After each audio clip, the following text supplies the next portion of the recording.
How y'all doing? I know it's been a long time since your girl did a live. Welcome in. Hey, Fanny. Welcome.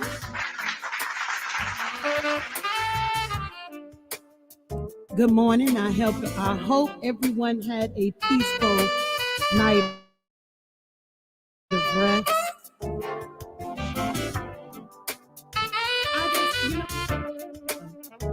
I just wanted to come in for a little bit and chop it up with. I hope I'm not here that long today. I'm not gonna try to be here that long. But I saw some things, and like the rest of y'all, I was all over the place trying to figure out what transpired, and I wasn't going to say anything. You feel me? With the Coco Lele situation. I listened to a few lives, and it baffled me. Okay, and I'm gonna tell you why. If I'm all over the place, please forgive me. One, because this is a passion of mine. I spent a certain amount of time of my life to be a domestic violence advocate. Okay, so that kind of kind of really hit home. I don't play with games like this because I am a domestic violence survivor, like many of you all. And I know that it was a trigger point for some of you all. I started to come in every time I had wanted to go live, like this real talk. I'm real talk with y'all right now. Like every time I wanted to go live, right? Bluetooth disconnected. I set everything up for me to get ready to go live. And I'm almost there. I'm finna go live and I'm finna talk about I didn't want to come on.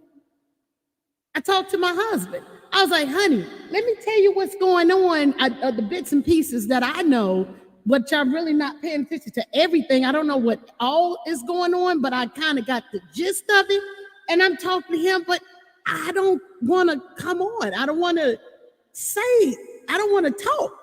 And I'm like, and then it felt like a whole circus to me. I don't know about anybody else. It felt like, okay, is this real? Is this not real? Can I come on and can I talk about it?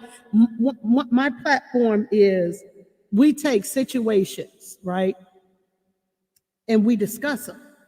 We try to implement it to apply to our life. That's what we do over here. And I do a lot of joking. I be doing a lot of little comedy things. I love to laugh. So a lot of the stuff y'all see me post up is because I'm really laughing. I'm having a good time in my world, in my life, considering where I come from, being a domestic violence survivor. I have medals that I've been awarded for surviving domestic violence.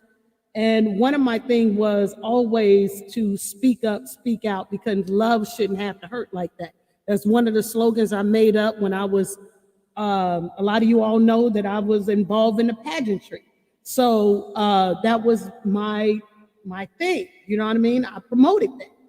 And, but for some reason, I didn't want to speak on this yesterday. I never in my life ever felt like I never wanted to speak, never not speak on anything that's pertaining to domestic violence. Not ever have I ever not want to speak up, say something. I don't care if it's just a little bit of something. I've never ever been that way. So it kind of shocked me that I did yesterday. So I said this morning I'm going to come on and I'm going to share, because I know some people this probably triggered it, whether it was real or whether it wasn't real. This is not a joke for some of us.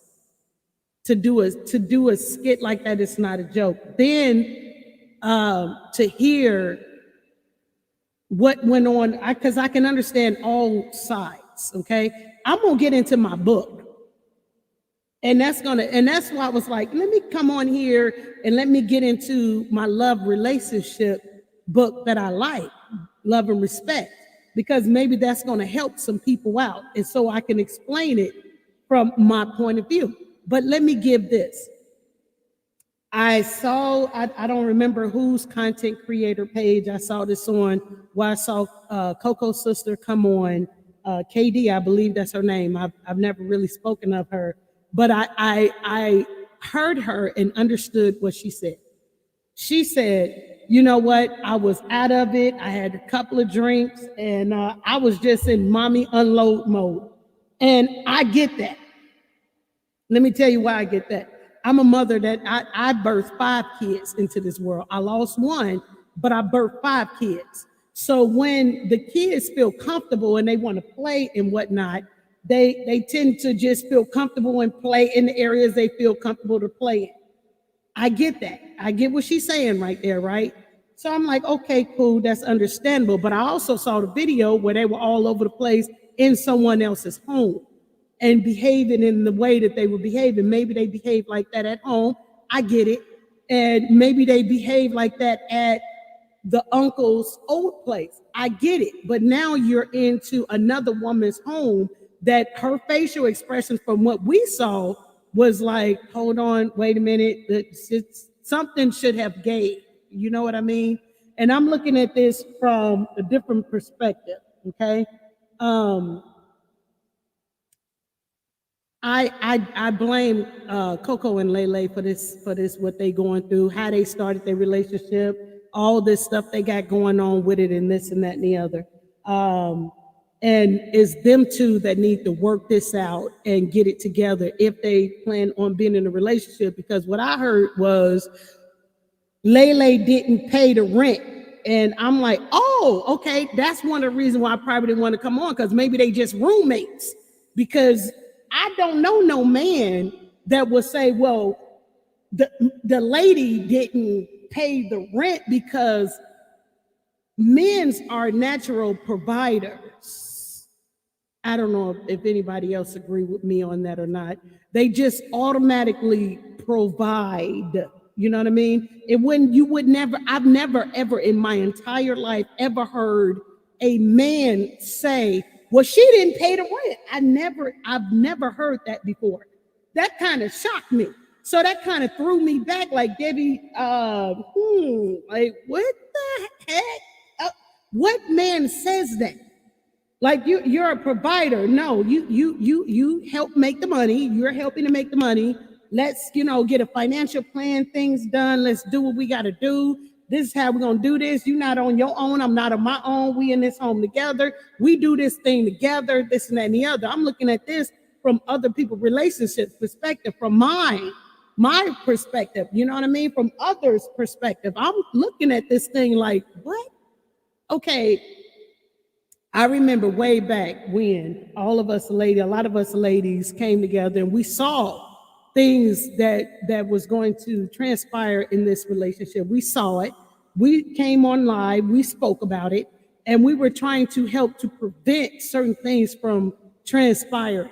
It seemed like everything that we tried to come on to help prevent is happening. You know what I mean? And other people watching this, take a grab of your own spirit, your own life, and realize that everybody's life is not the same. Don't correlate what you're going through in your life with this right here.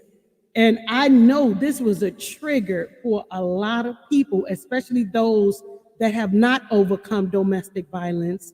And then there was he hit me in my face. He called me. My husband has not ever called me the B word. Not ever has my husband called me the B word. I didn't even know what that felt like. To not have somebody speak ill will towards you, do you wrong, and you try to be a good person in a relationship. You're going to have your ins and outs, your ups and downs, your roller coaster rides, your turmoil. You're going to have your own stuff when it comes to love, because you guys are trying to get to know each other better. You're drawing closer to each other. You saying, I'm going to share my life with you. I want you to share my life with me. I don't want you to see anyone else. I just want to see you. I want us in this thing together. So that means you build together. It ain't no, she didn't pay the rent. She didn't. Well, I don't. I don't understand that type of language. That says to me that both parties. Now, this is just hypothetically speaking. Okay, if it's a skit, it's a skit. If it's not a skit, we're gonna take that and we're gonna just learn from little things that transpire that probably trigger some of you all. You know what I'm saying? And let's make it better within our own innate life. Does that make sense to everybody? Now I'm not trying. I don't know if this is skit. I really don't, because I came off of that and went to TikTok and started laughing. You know what I'm saying? I kept like, woo. I'm like, okay, so Debbie, you're doing a lot better in your life, because this could have triggered you into you thinking this and that and the other and all this other kind of stuff. But I'm an overcomer, and it allowed me to look at myself and be like, wow, Debbie, okay, girl, you is growing. But is everybody else on this level of growing? Every day we inspire to be better than we were the next day. At least that's what we're supposed to be doing. If that's not what we're doing, then we're lost all the way around. Then I heard, well, we haven't paid the rent, but I spent $12,000 on these dogs. Stop playing. You is playing. You is playing. You playing. You is playing right now. Yeah, you are. You playing. Y'all paid the rent. Don't play. Y'all paid the rent. I was like, okay, this is they joking. They gotta be joking. That's what I'm thinking in my head. Y'all, you joke. You dropped 12 ducats on the fur babies. You know what I'm saying? You playing, y'all playing.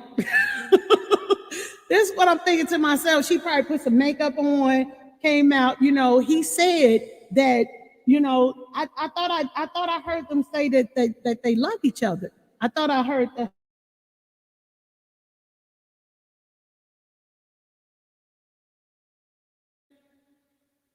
I really like the fact that his sister came on and cleared the air. She told her truth. That is true. When you have a lot of kids and you're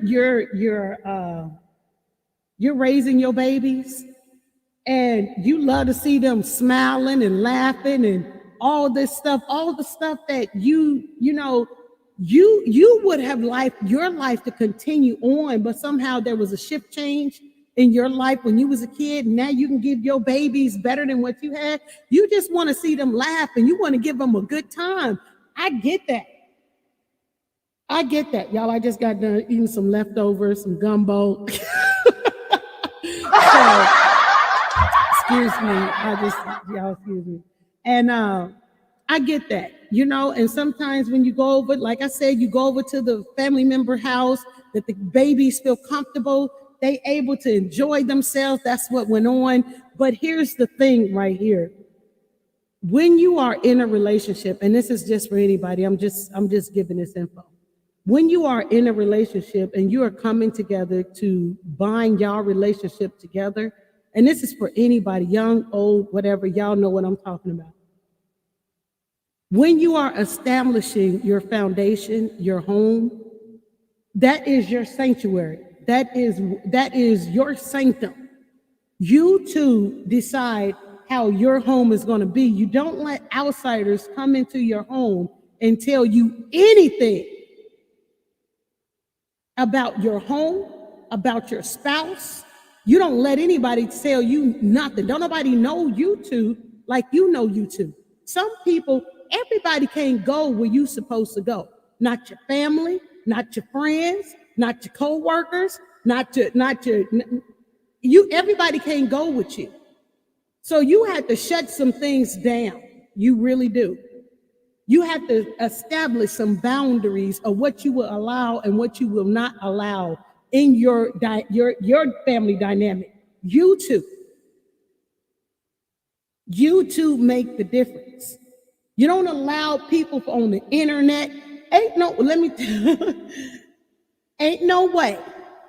I don't care how many people like my videos, don't like my videos. Nothing that they say on here will make me or break me. I don't care how rough you say it. I don't care what you say. You're not going to stop me from breathing. You're not going to stop me from eating. You're not going to stop me from smiling. You're not going to stop me from being happy. You're not going to stop anything in my life. One, I don't know you. I don't know you. Do I value your opinion that much to stop breathing because you said such and such and blah, blah, blah? I had somebody comment on my thing. I'm learning these filters, y'all. I am loving these filters. I'm having so much fun with it. My grandbaby, one of my granddaughters taught me, and every time I talk to her on the phone, she'd be like putting these filters on me and stuff, right? So now I'm like inundated with all these filters. I love them. So somebody came onto one of my pages and says, your eye is such and such and such. I'm like, don't be slow. That's a filter. Why is you slow? If you see my eye jumping all on the plate, that's a filter. I got plenty of videos and plenty of pictures that you can go look at and see my eye and see what my eyes really look like. My picture right here is showing you what my eyes look like. This is not a filter. This is me on this picture. That's me. I'm like, come on now, stop it.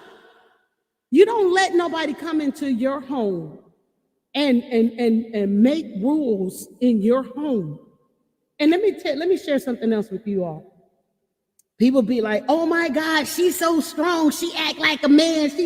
Anytime a woman behave in a masculine way, it tells that the man or the masculine is not being masculine at that time. So they feel like they have to protect themselves, speak up for themselves, guard themselves. They feel unprotected. So they stand up and they will come at you. Do you understand that? When they feel like they on the battlefield and they got to battle alone, fight alone, you're going to get a lot of feminine standing up being like, you don't tell me what to do. How you, whoa. That's where you're going to get all of that up. All of that energy comes from there. So you can't say, oh, I don't want this kind of person when you're egging on that person to come forth. You feel what I'm saying? And that goes vice versa. Here's another thing that a lot of people don't know. Kissing is a form of you taking on other people's spirits. It is said, and I want to put this video up because I'm learning a lot outside of the YouTube. My world don't revolve just around YouTube. And if a lot of you all's worlds do, you might want to look into that, because that can be an addiction, a problem, to where you cannot focus your life it's in itself, because you have to be involved in this YouTube like this.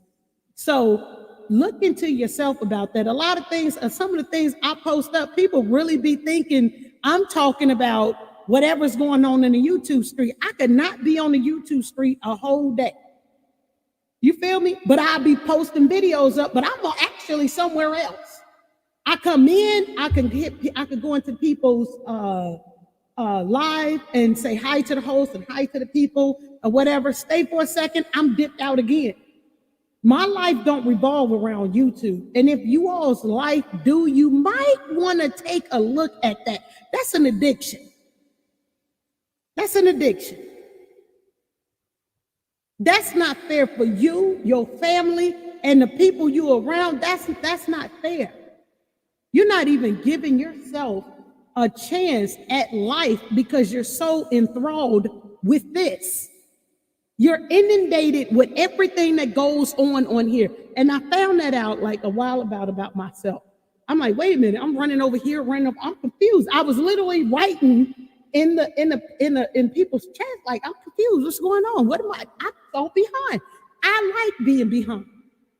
I like that I'm not up on this stuff like this, because I got a whole life of myself that I love. I'm important.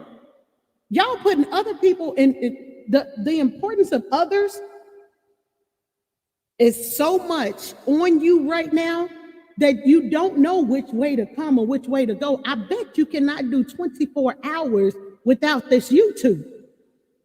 That's how inundated you guys are on this thing. It has taken over your whole universe, your mind, your heart, your soul, and your spirit.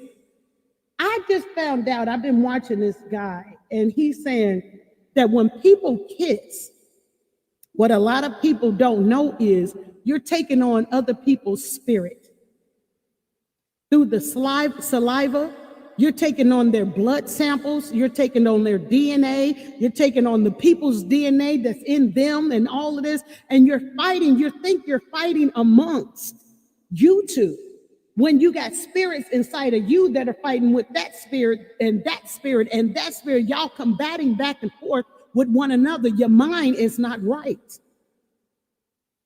Because you have so much going on within your spirit that you're allowing to be in your spirit. When you guys are watching this, I bet a lot of you all don't even pray over your computer systems and stuff like that. And all those spirits shoot straight to you.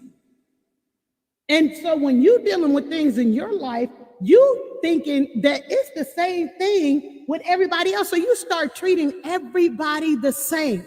Nobody has an identity within you because you're lost. So when you watching a lot of this stuff, it's triggering. It is so triggering. You got to protect your mind, your heart, your soul, and your spirit. I didn't heard different content creators say, it's in a chat. There's a lot that goes on in the chats, y'all.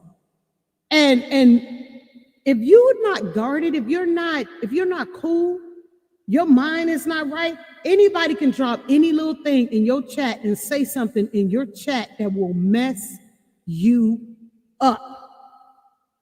And especially if you're in a relationship and your bond is not straight, your bond is not tight, anybody can say whatever they want to say.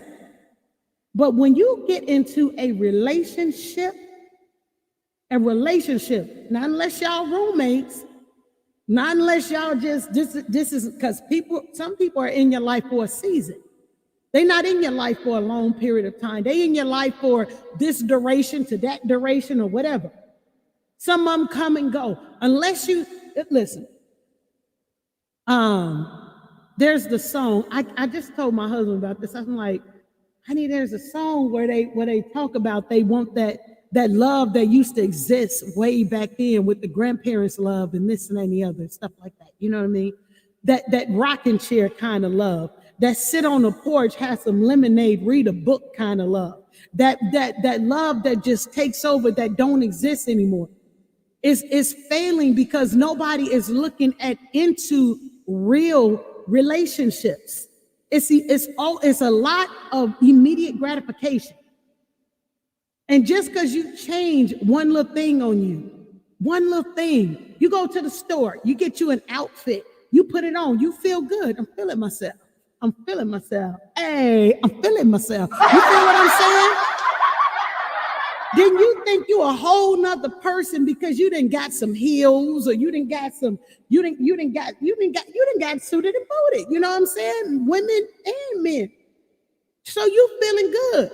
You forget that you in a whole relationship because you feeling yourself. Well, let me tell you something. Relationships is not just about self. Relationship is about loving, thinking on someone else outside of yourself.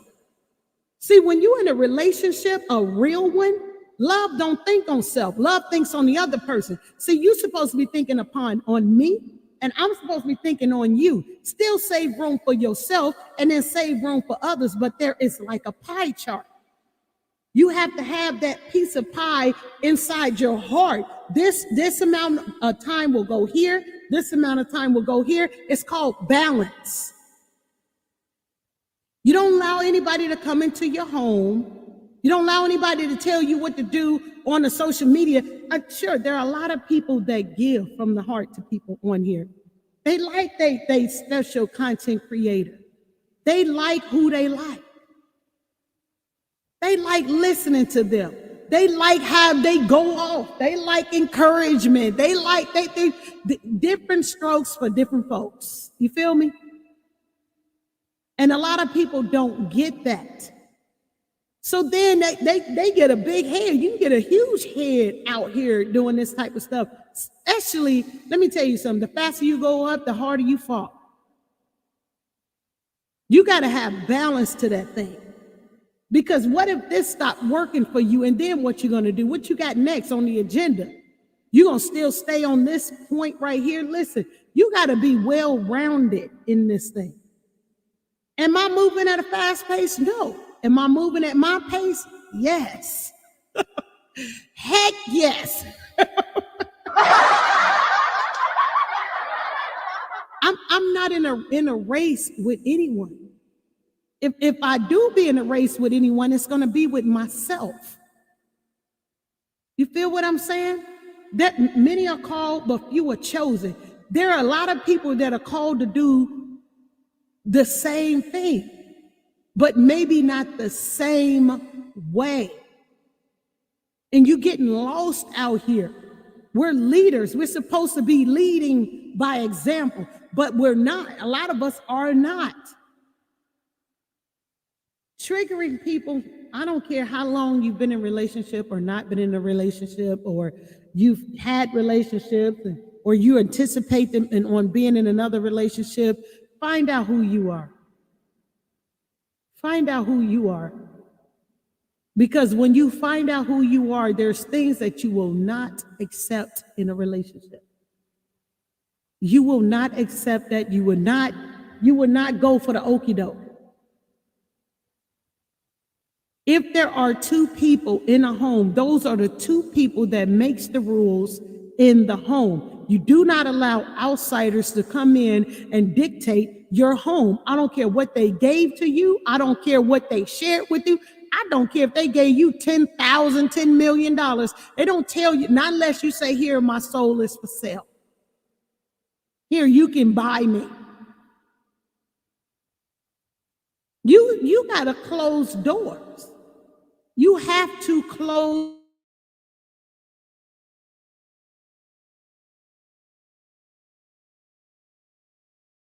Filling up your love bank. If it's not benefiting you and your person that you're with, what are you doing it for? What are you doing? What are you doing?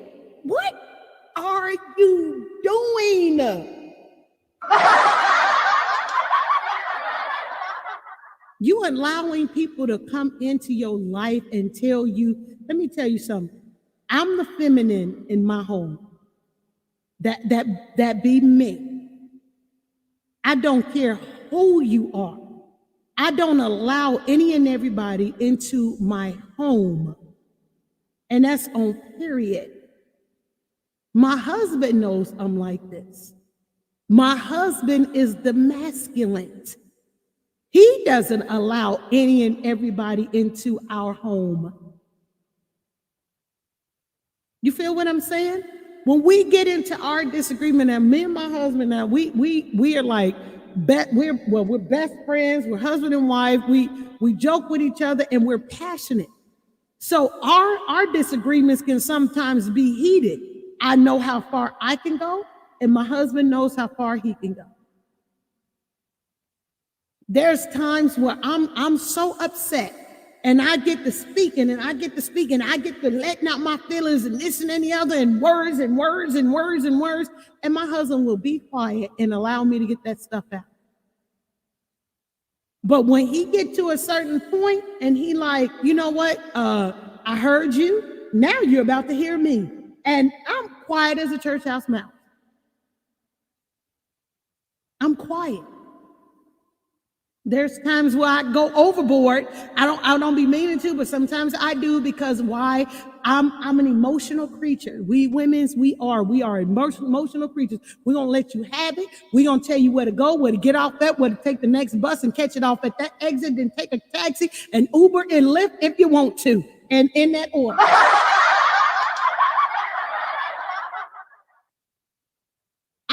Sometimes my husband can allow me to go 2 days in my feelings of whatever subject is going on.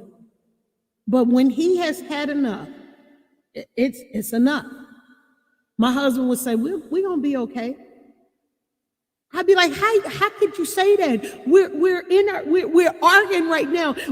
I'll be into the emotions. And he comes and he reassures me and he says, we're going to be okay. I was sharing with my husband on the incident that happened with these two. And the first thing came out of my husband's mouth was, he doesn't know his woman. I said, what do you mean by that? He said, because I know you. I know that you're going to get in your feelings. I know you're going to go off. You're going to do this. You're going to do that. But I know you, and I know when to say enough is enough. When you are in a relationship, you're supposed to be getting to know one another like no one else. Let me tell y'all what happened the other day. I'm on my other social media, and I'm going through, and one of my exes reached out to me. No, following me. I said, my husband sitting on the couch. I said, honey, look at this. Would you look at this? Would you look at this? Let me tell you a little bit of something about me, the type of person I am. I'm a very loyal, trustworthy, loving person.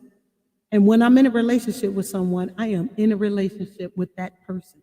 I am invested in that person, in our relationship, and our dynamics. Fool, if I gave you the time of day beforehand and you messed up, don't come for me. I count that as disrespectful. I honor my marriage and I honor my vows. I am a whole married woman,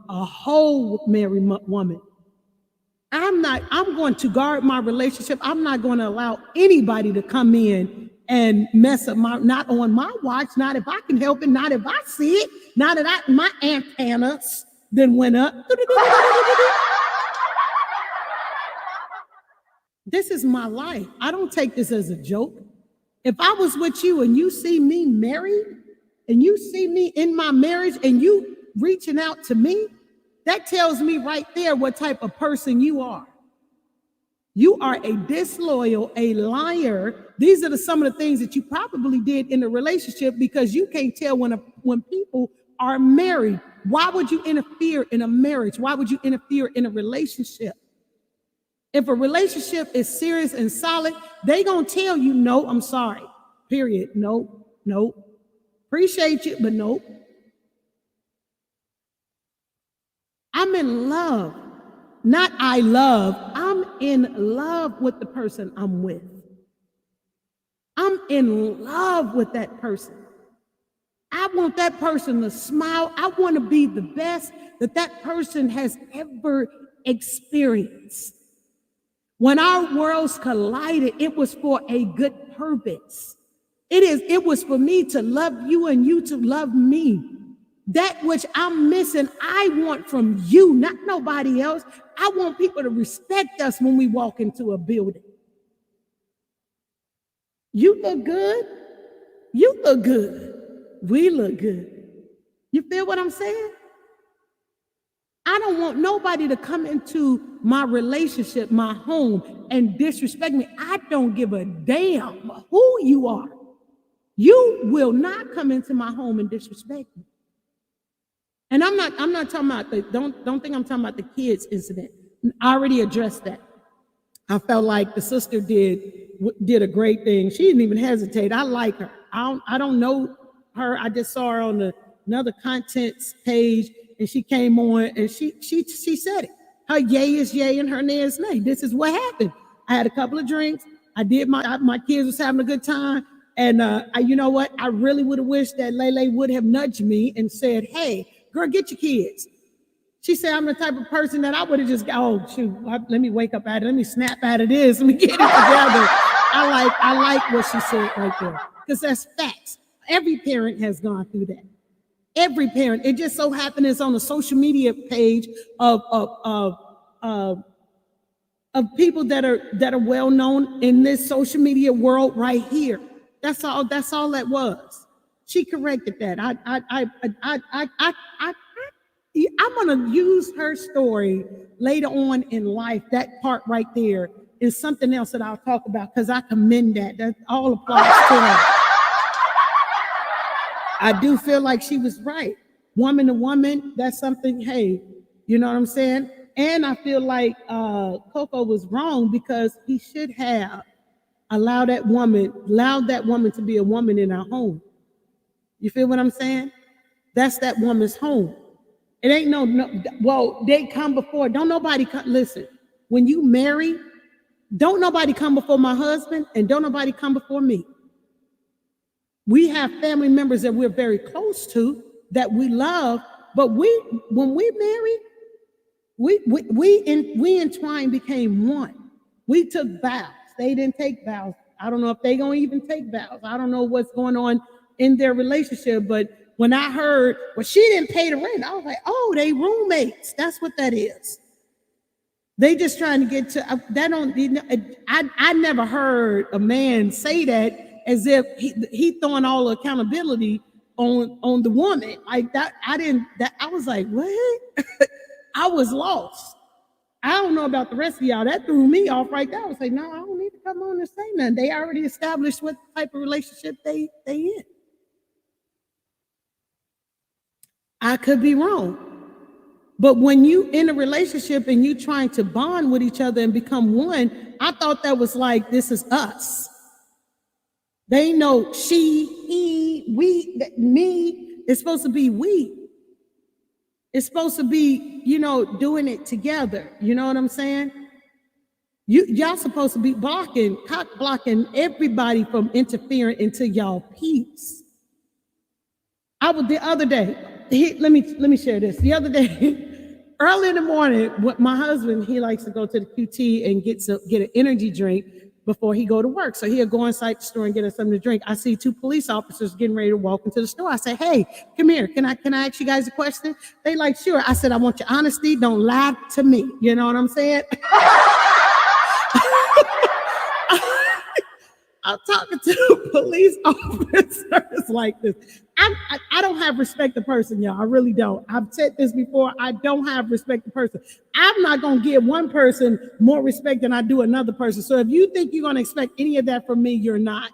If you see me get emotional about something you said because maybe you were right and I overlooked something, so you know what? I need to apologize or I need to say this and that and the other. But I don't have respect to person on here. I treat everybody the same. I've said this before. I would treat the garbage man like I do the president.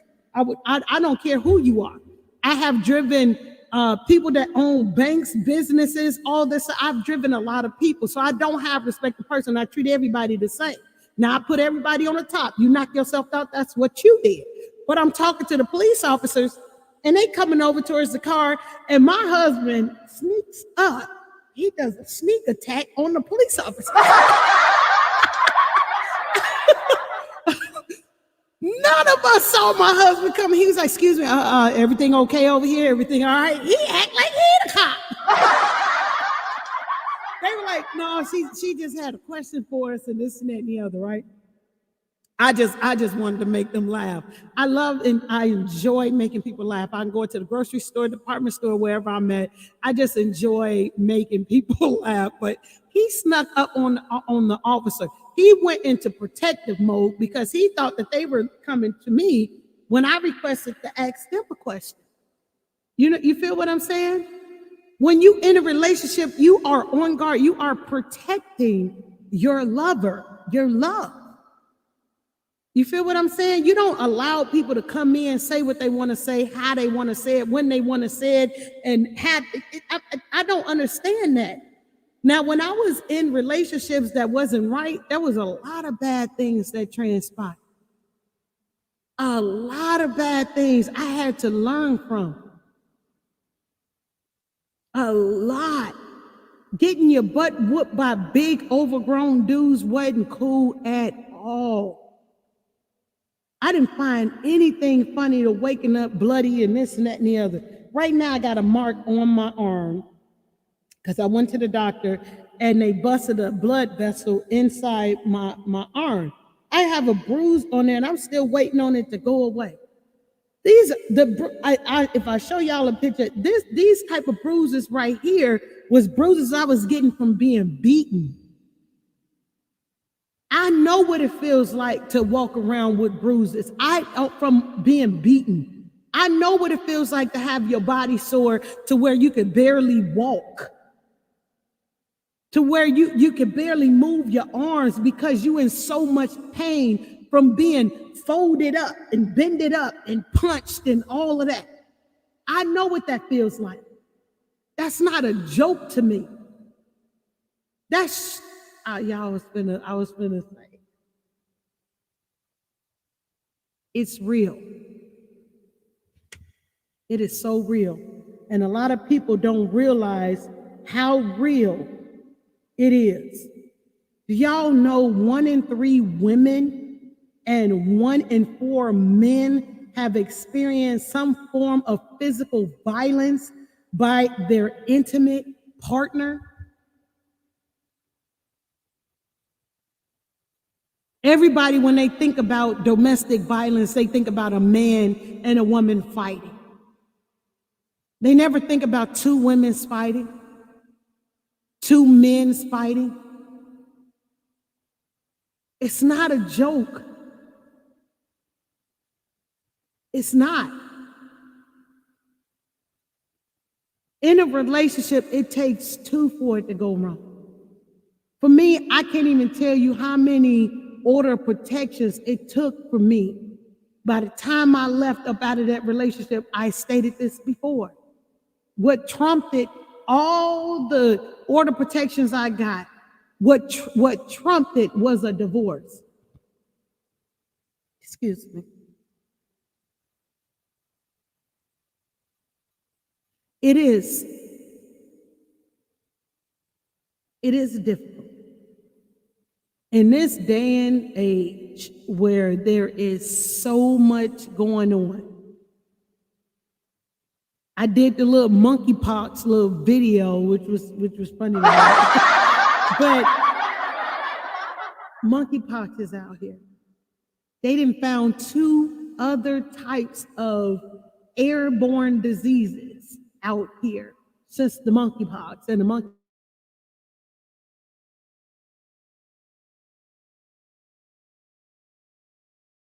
With your partner, come closer, protect each other, love each other, because this world is more crazier than ever.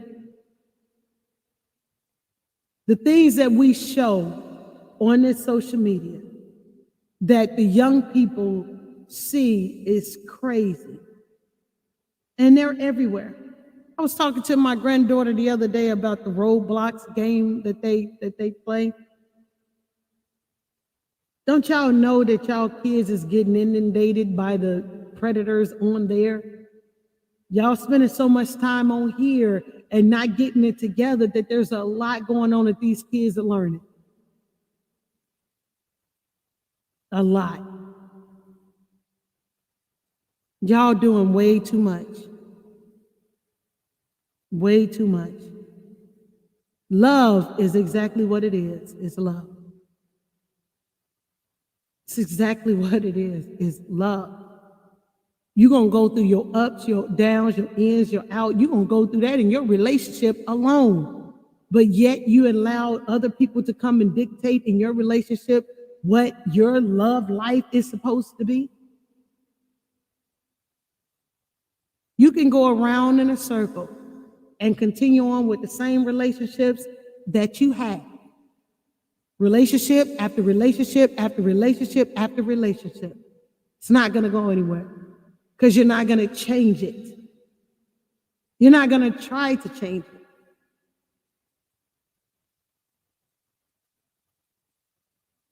Does it make you look good to be to make a spectacle of yourself?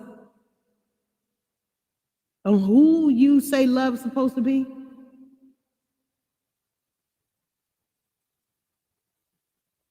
I don't know.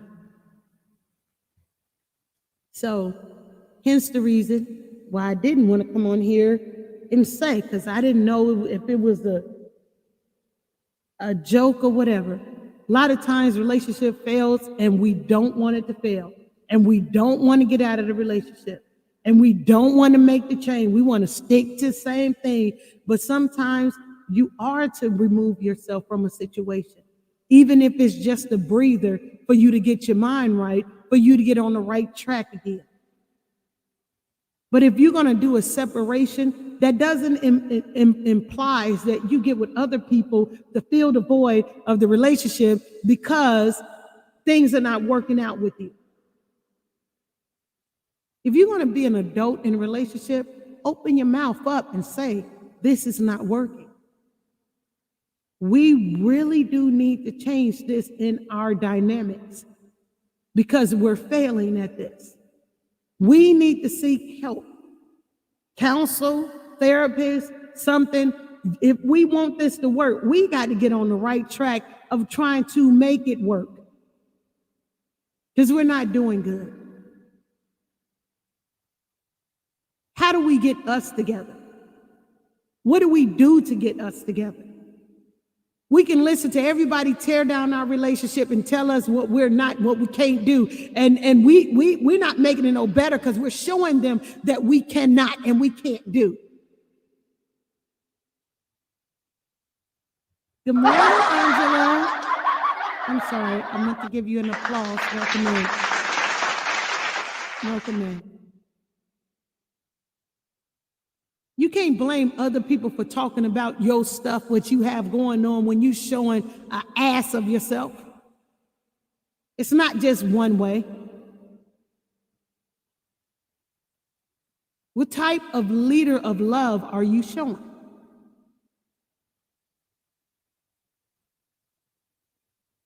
What are you doing? Love is working together through the good, the bad, and the ugly. There is no perfect relationship at all, period. If there is a perfect relationship out there, can you please bring them to me so I can interview them?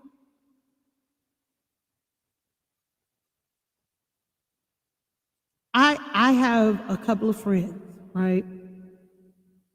And amazing love, riding horses together. One couple got married on the on the sand. Boy, when they go out and they dress, baby, they dress. They are the gods.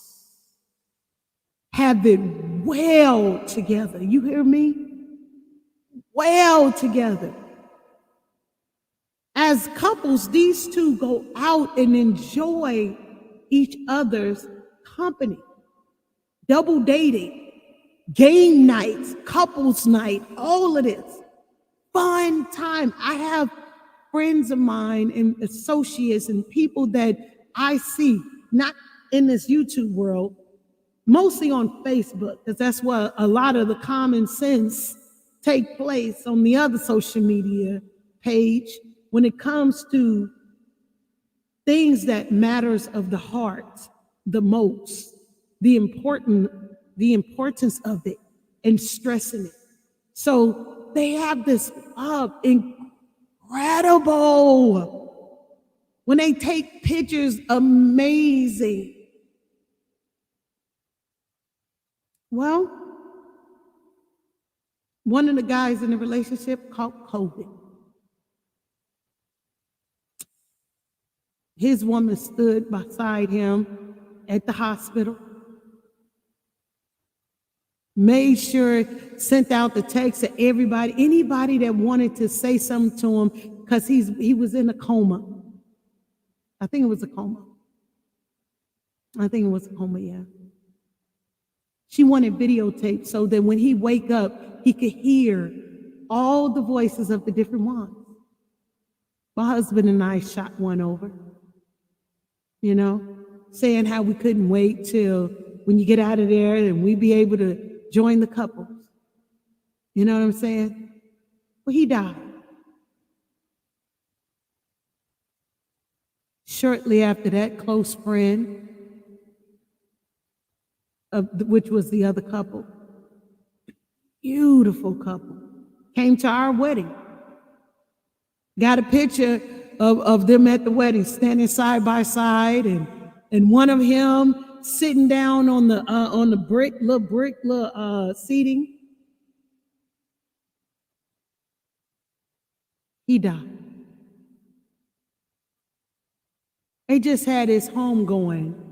I believe it was last week. They died, I think, within 1 to 3 months of each other, I believe it was. They talked about, if anything should happen to me, how you want your service.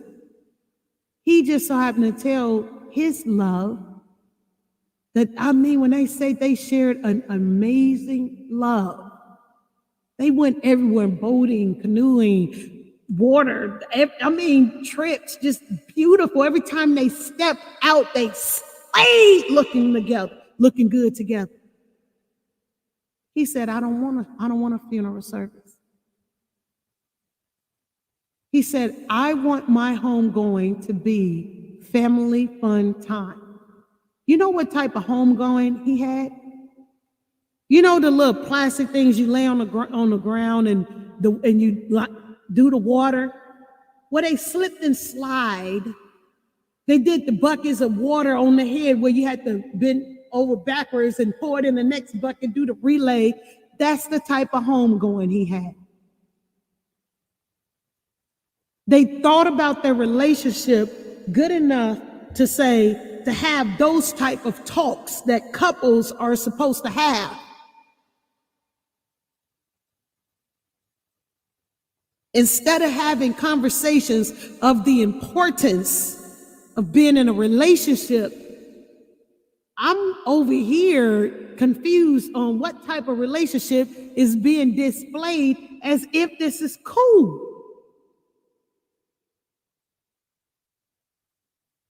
A lot of us is looking at life like, man, I can't live my life without you. I don't want to live my life without you. I love you so much. Every day, several times a day, we are telling each other that we love each other. Not for show. I ain't got to come on here to tell my husband that I love him. Although I will, I do love my husband, but I don't have to come on here for show to share that with you guys, let you guys know how much I love my husband. I'd rather tell it to my husband so my husband can feel it as I'm sharing that love with him.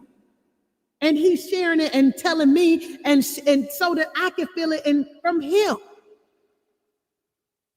We don't need to prove nothing about our relationship to you all. Why is this couple feeling so compelled to do so?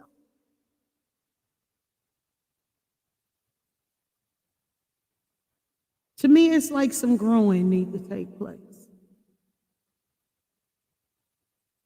on both levels, the maturity. Something is off.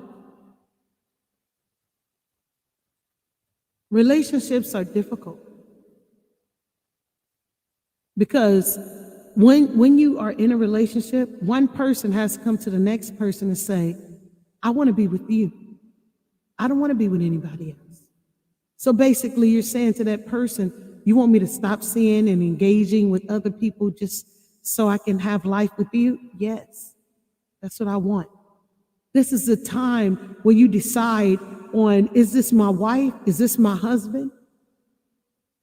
At least I would be thinking that, you know what I mean? A person can tell, especially men, they know if you're wife material or if you're not.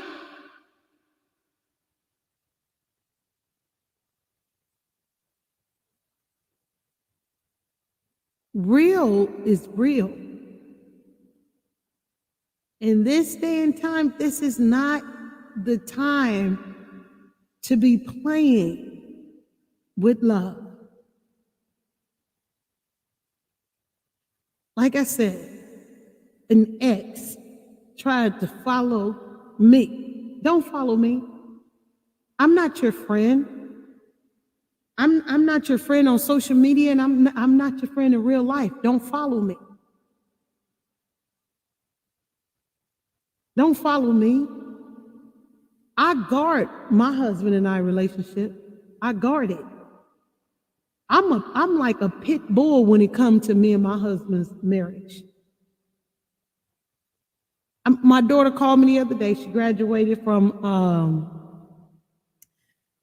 holistic healing. I think that's what it's called, the yoga and all that stuff. And she was so happy. You know, I went to her graduation and she was so incredibly happy. Like watching my daughter in her element, her atmosphere was incredible. And listening to the students stand there on stage say, my name is this. And they had to use words to define who they are. And one of the young ladies, she said her name, and then all she said was, I am. And walked away. And walked away. She said, my name is such and such, and I am.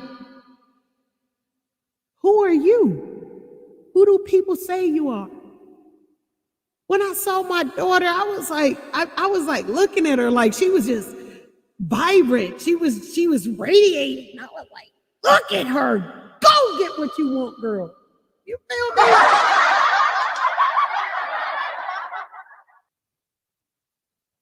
My kids in their 30s. My youngest, she's gonna be 30. You feel what I'm saying? They are kids, but they grown adults. They doing what you doing, whether you want to know it or not. I'm just saying.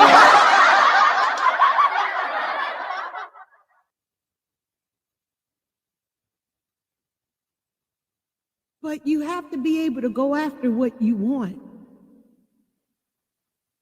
And in love, that means that too. What type of love do you want? What type of space are you creating?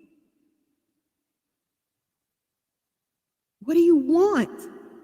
So what you're gonna argue amongst each other, you're gonna fall down with each other, you're gonna get into it with each other, you're gonna do all of that. How you come out of it? How you come out of it?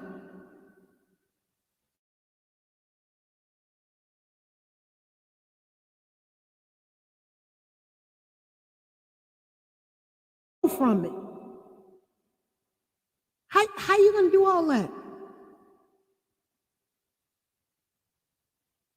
Domestic violence is real. It's not a joke. It's not a plaything. There are different elements to domestic violence. Do you understand what I'm saying?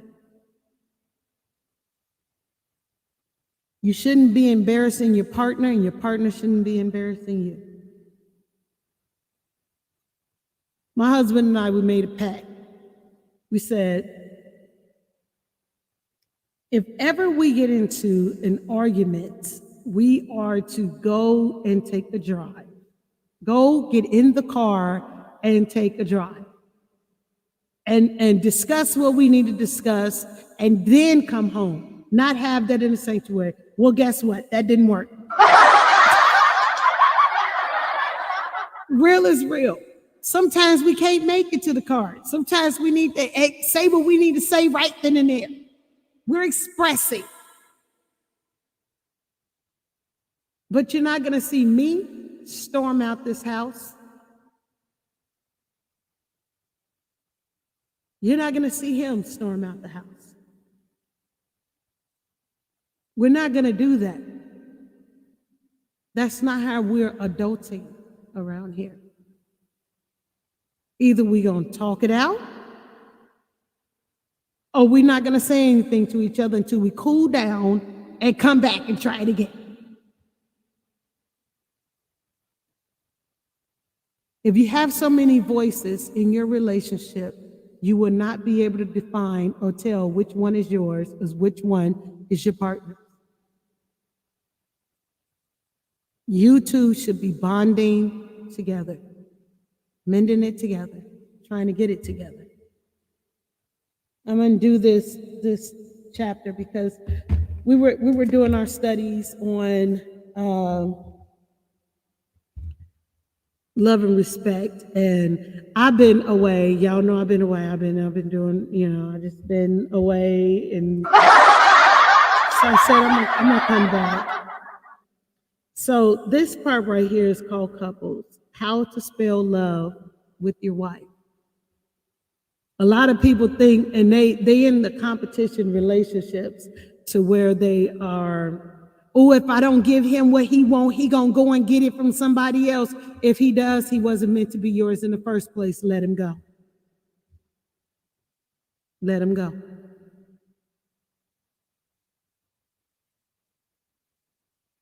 Oh my gosh, she ain't treating me right. She ain't giving me what I want. So you know what? I'm just gonna go and do whatever. Bye.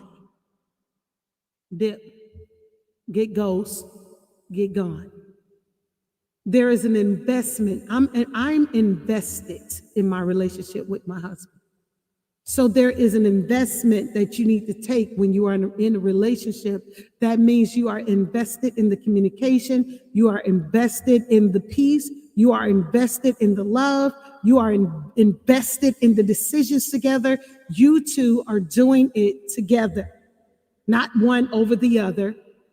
That's not how that goes. Where's your strength in the relationship? Where I fall, can you pick me up? Can we do this together? Gentlemen, we have spent quite a bit of time learning how to stop the crazy cycle. In the following chapter, we want to focus on getting the energizing cycle and staying there. The energizing cycle is proactive. Good morning, teachers. Welcome in. Good morning. It is positive and it is preventive.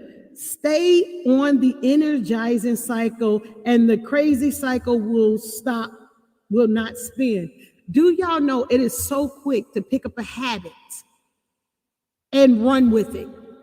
It takes, now they say it takes 21 days to break a habit. So that takes time. So if you've been doing certain things in your relationship constantly, it takes time to stop that cycle, to break it. So then you got to ask yourselves, is it worth it? Is it worth to break what you are so in the habit of doing? If you want different, you got to desire different, and you got to move differently to make something different transpire. If you continue to do the same thing is going to happen. You're going to get the same results. You've heard this before. This is not anything new to you. I don't give a damn if it has to do with your job, your family, your relationship, whatever it is that you want to try inspire to be or to inspire to have in your life. You have to stop that old cycle and then start a new. Are you going to fall off that cycle? Yes. Are you going to stumble? Yes. Are you going to make mistakes? Yes. But what you're going to do, you're going to get back up and you're going to keep doing it until you get it, till you get it, till you get it, till you get it, till you got it. You're the pressure in your life. Don't let other people put pressure on you. You are. You're the one. You can listen to everybody else down you, make you feel bad about this, that, and another, when you already doing it to yourself. You're already putting yourself down. You're already beating yourself up. You don't have to keep what everybody's saying in your head to say that you are. You know who you are. Who you going to be, who you inspire to be. Transition. How long you going to stay right here? Transition. Everybody's transition is not easy to overcome. It's not easy to grasp. It's not easy. But that's the beauty of it when you look back on it and realize where you came from, where you are, and where you're headed. It's cool. You made some mistakes. You failed. You stumbled, but you made it. So because of that, next person that's going to look at your life and be like, well, how did you do this? They're going to look at you as if you just discovered it just like that. Well, let me sit down with you and let me tell you what I went through. I know what you're going through right now. I've been there. I may not look like it, but I've been there. I've been there. It wasn't easy for me. I just hate that I got it and, at such a late age, but I'm glad I got it. I can help you to prevent you to stop you from going through what you're about to go through. I see it. I see it. I know you don't understand what I'm saying to you right now, but I'm telling you, I see it. So allow me to share this with you. And if you don't see it right now, it's cool. Just keep an eye out open for it, so that when it does happen, you know how to address it. It won't be a shock or a surprise to you. Can I help you with that? Because you and your wife are human. When I read this I'm not just talking to married couples, okay? I want you all to know that I said this before. When I was single is when I started reading this book right here. So this is for those that are single, on loving yourself, those that want to be in a relationship, those that desire to be in a relationship, those that are in relationship, those that are married. Okay? This is for everybody. So when I'm reading it as husband and wife or whatever, apply it to your life. Because maybe you're not a husband and a wife. Maybe you're two wives. Maybe you're two husbands. I don't know. I don't know your dynamics like that. Don't do me. But I'm not here to judge. I'm just here to help. Does that make sense?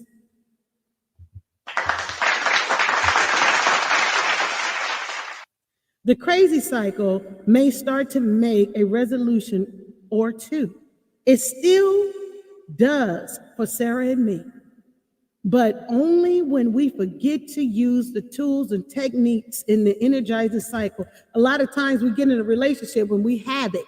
We start off with how we want our relationship. We talk, we speak to one another of how we want to communicate in our relationship. And then as we get further along the relationship, we lose the foundation in which we started out with. Sometimes you got the foundation in which you set forth, the beginning, you have to go back to the beginning and remember who you two are. You have to go back there, visit from time to time throughout the duration of your relationship and be like, whoa, wait a minute. Remember what it felt like to love, to fall in love with that person. Remember when you wanted them to hug you and they held you. Remember what that felt like. Remember when you first sat down and you were so embarrassed and you didn't want to eat in front of each other. Remember what that felt like. Remember what it felt like just to be in each other's company and the energy in the room was off the charts. Don't do me. That's the foundations of your relationship that you forgot. That you allow every cloudy thing to come in and interrupt what you have going on. You forgot who you two are. You forgot. I made a comment the other day. I said, I love being me. I love being me. I am discovering who the more and more I see the videos I put out, I am literally cracking myself up, and I'm cracking my husband up. My husband is laughing, and the smile on his face to know that I can make my husband laugh over videos that I'm doing. Like that is so cool to me. That is so cool. In a time where people are in relationship and sadness abound, I am here putting a smile on my husband's face. I love it.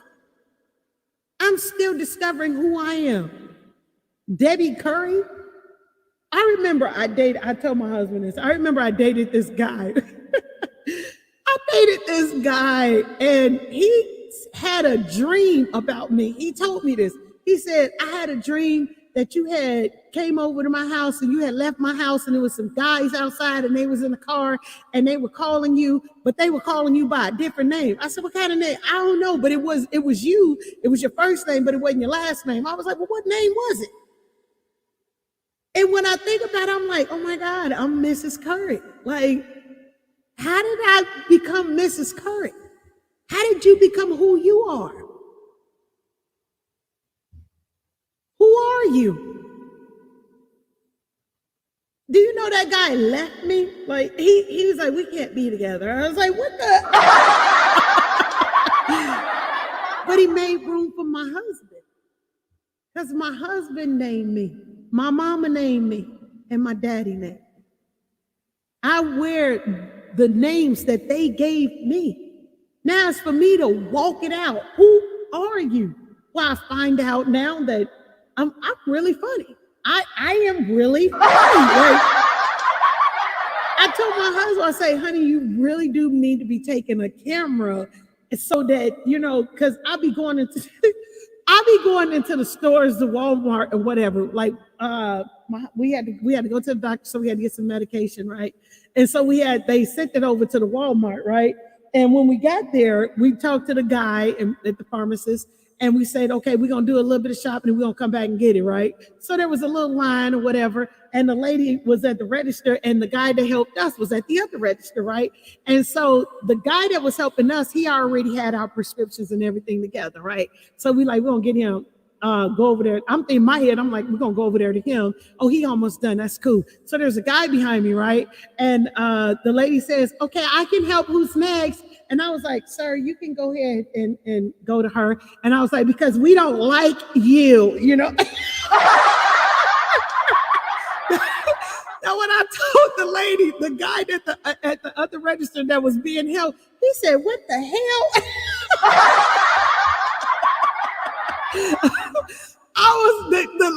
I was so glad she called it because it was the way I said it, like the way I said it, the way I looked, like she just started cracking up laughing. I literally be going through the grocery store messing with people. So I went so when we got done, you know, I don't know if all Walmarts are doing this now, but we didn't see a register to where people were, you know, you can take your things to the register and they ring you up and everything like that. We didn't see that. We were bagging our own our own things, you know what I'm saying?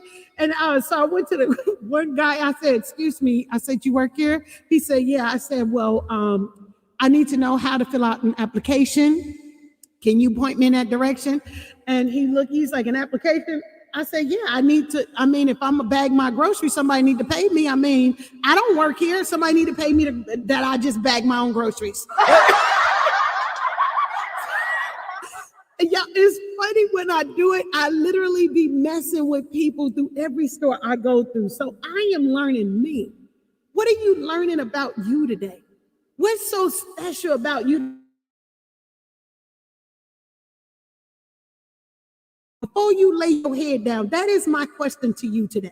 That is your assignment. I'm giving y'all homework. So funny. So your homework is class. No. I'm so silly. Listen, before you lay your head down today, find something unique about yourself that you discover about yourself today. Every day we change. We just don't recognize that we change. Either you're going to change for the better or you're going to change for the worse. When you lay your head down today, this is what I want you to say. Self, you listen to Debbie Curry Speaks Today. No.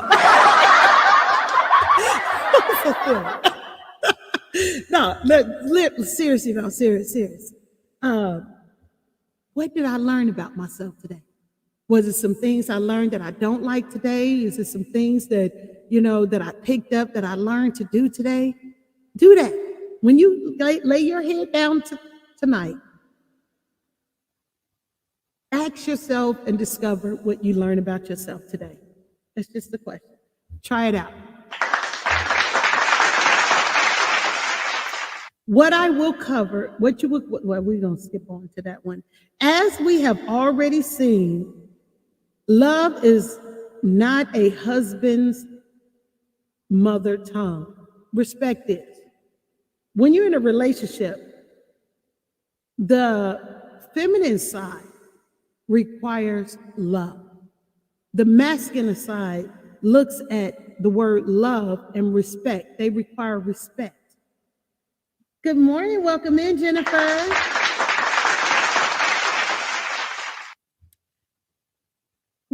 So there's love and respect. The feminine desire love, the masculine desire respect. And it's on the same level. Do you understand that? Those of us that require to feel that love, be in that love, desire that love, will not understand the impact of having respect. You can't get a bunch of masculine people around and it be like this. What'd you say?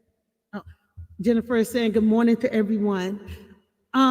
If you get a bunch of masculine in a circle and somebody walk up to them and start disrespecting them, don't y'all know they take that to heart? When a person says to you, they give you their love language. You just have to hear their love language. If their love language is, you don't love me, I don't know why you don't love me, I just don't feel love. Hear that, because that's their love language. You never listen to me. I be trying to communicate with you, but you don't listen to me. Listen to that, because that's their love language. Well, you don't give me respect. You never gives me respect. I'm sick and tired of you disrespecting me. That's their love language. I love when it's peace in here. Oh my God, this peace makes me feel good when I can move. That's their love language. I love getting gifts. I love buying gifts. That's their love language. What is your mate's love language? If you don't know that, you spend a lot of time, and y'all been together for a few years, you spend a lot of time, or a year, you spend a lot of time on unnecessary stuff instead of figuring out who your mate is. That's why my husband said, well, he doesn't know who his woman is. I was like, what do you mean by that? That was profound to me. And it was so calm with it when he said it. He said, because I know who my wife is. I was like, speak further. I'm like, continue. What you know about your wife? Like, I want to know. He says, I know how you are when you get upset. I know when it bothers you. I know how much time you need, and I know when to come in and put a stop to it. I was like, that you do. You really do. I do love that about you. Y'all, I'm such a nerd. I promise y'all I'm a huge nerd. But it's true. It's true. He's taken the time to get to know who I am. I am taking the time to get to know who he is. People call us Laura and Urkel, okay? I like to think of us as Lois and Superman and Clark Kent. And I also like to think of us, okay, I'm a nerd, as Bud. You know, the Huxtable, the little girl and Bud. I was like, Bud, I tell you what you like, Bud. Like, we went to the grocery store and I saw some things in there and I was like, honey, I think you should. No, well, yesterday we went to the store and I saw these sweatpants and I was like, honey, I think you should get that. Oh, no, I don't want it. I just want you to have. No, I'm like, well, I want you to have. Well, no, I just want you to have. I want you to have. We're in there debating on getting each other gifts inside the store. You feel what I'm saying? And I tell my husband to get these sweatpants. I said, I think you're gonna look nice. These are gonna be comfortable for you. And they were nice, thick, on and very soft on the inside. I said, honey, I think you'll like these. No, I don't think so. They look like they too big or whatever. I want you comfortable, honey. You're gonna be when he came home and he put those on, my God, did he like it? I said, see, I told you I know what you like, Bud. And that's us. There's a time when in your relationship, you have to Take the time to get to know who your lover is, who your partner is. Relationships is just not being in a relationship with somebody and you don't know who they is. That's how a lot of relationships fail, because you don't take the time to get to know who one another is. Having sex with just that person and that's it. That's not a relationship. That's a freaky link. I don't know how y'all call it, stink. I don't know what y'all call it. No. Or roommates. Prove that you're not roommates with each other, not the world. With each other, invest in each other. It's about you two. Y'all worlds colliding at this particular time. You went over to that person's world. That person went over to your world, and y'all said, you know what, we're going to have this world together. It doesn't matter who you are. Define who you are and get to know who each other are. The growth is for you two. Let me finish. But as you live out the several simple truths for husbands set forth in scriptures, which is present in the couples, it will energize your wife. She will respond with respect, and that is your mother language. See, in a relationship, it's about how you treat one another. When you treat your partner correctly, they're going to give you your heart's desire and go over and beyond what you're requesting, because they feel all of that from you. You feel what I'm saying? It may not be the best, it may not be exact, but it is working towards. Every day in a relationship, you are working towards something better. That's how you're supposed to be in your relationship. It's not going to be perfect all the time. It's not. But every day we can see, okay, he's trying. Okay, she's trying. Okay, we had a great day today. You know what I'm saying? Where's your strength when things get hard, complicated, backs against the wall, and the world is against you? Are you two still standing, or y'all crumbling? Just a question. Before we get into details of closeness, openness, understanding, peacemaking, loyalty, and esteem, we need to look at the word couple itself. The COUPLE, couple. It means two people connecting together, and this is the key to how women view relationships. Wives want connectivity. Nobody wants to be in a relationship to where, I don't care if you're going to the store or the movies or dinner or couple date or on the internet. No one wants to be in a relationship with someone where they feel like someone can come into their relationship and take over ownership of their partner. Acting different, walking different, talking different, behaving different. But then when you in the privacy of your own home, you're totally different than who that person is, because you're showing out for these group of people here or this person. No, that's not how that works. When you are in a relationship, you are to be close with your partner, open with your partner, understanding towards your partner, peacemaking in your relationship with your partner, loyal to your partner, and always esteem your partner. That means your partner should be esteeming you, you should be esteeming your partner. There's nothing like your partner coming up to you and you saying, wow, you smell so good. Oh, wow, you look nice today. Oh, wow, you are incredible.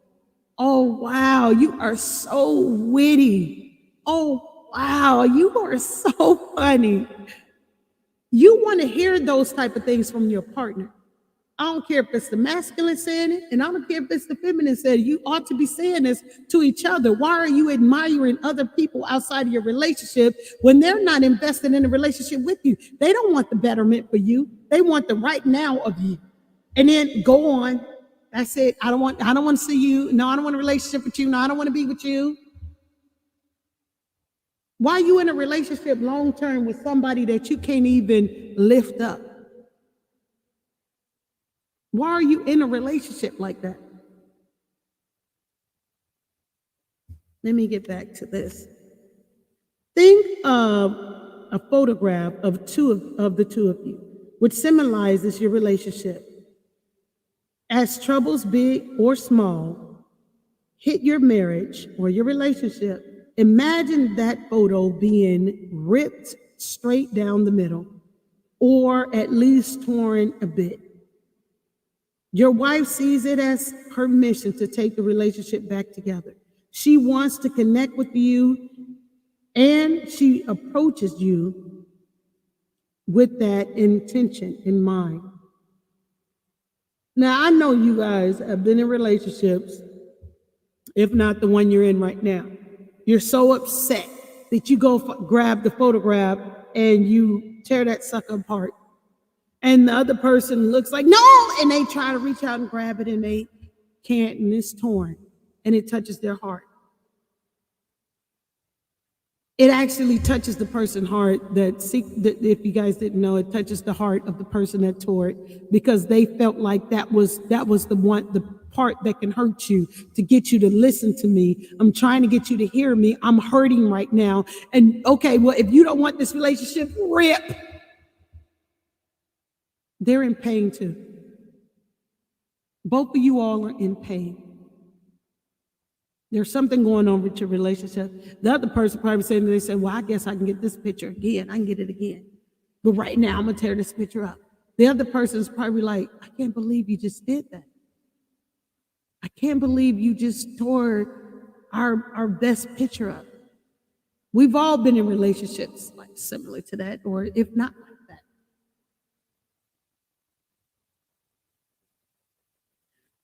When you are in a relationship and you fighting amongst each other, it's hard, it's difficult, it's a challenge. It really is.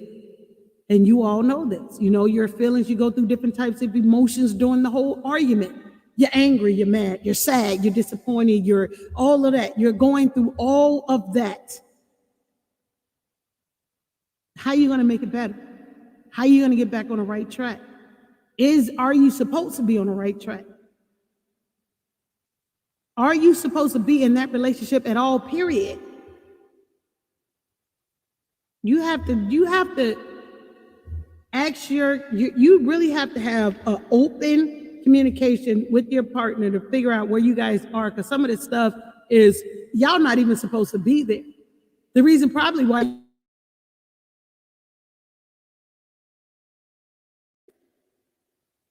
the hardest thing is to let go and embrace the truth about what's going on. Find out what that truth is. Here is where couples often run into trouble as they try to work out their problems, even small ones. Women confront to connect. I'm going to read that again. Women confront to connect. The typical response from a man, however, is that he thinks his wife is confronting to control. Do you understand that? The feminine confronts to connect. We ask a lot of questions. We be trying to get the 411 because we're really trying to connect. Wait a minute, what am I doing wrong? How am I doing this? Are you okay? Check in with your relationship at all times. How we doing? Are we okay? Is everything going good for us? On the other end, the masculine think like, oh my God, they confronting to control. Why you always trying to tell me what to do? Why you always in my business? Because we're in a relationship. Your business is my business. We in this thing together. You can't be in a relationship with someone and you feeling all happy and giddy and everything, and the other person is down. That means there's something wrong with your relationship. Figure that out. Talk to one another. How can we fix this? Oh, there's something going. Oh, I wasn't aware. I didn't know. I didn't realize. What can I do? What can I do? How can I help? Open line of communication.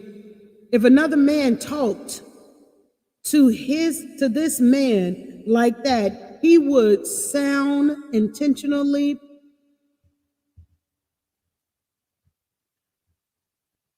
foreboding.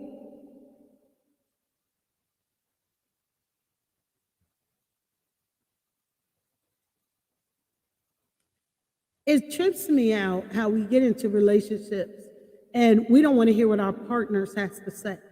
But you can go to work, you can do all of this other stuff, and you can listen to how other people feel and embrace what they feel and then give them great advice. But yet, we don't want to do the same thing in our own relationship to our partner. But let somebody come along that shows an interest in your partner, and then start giving your partner the attention that you're giving these other people. Would you like that? Is that better for you? Would that work in a relationship?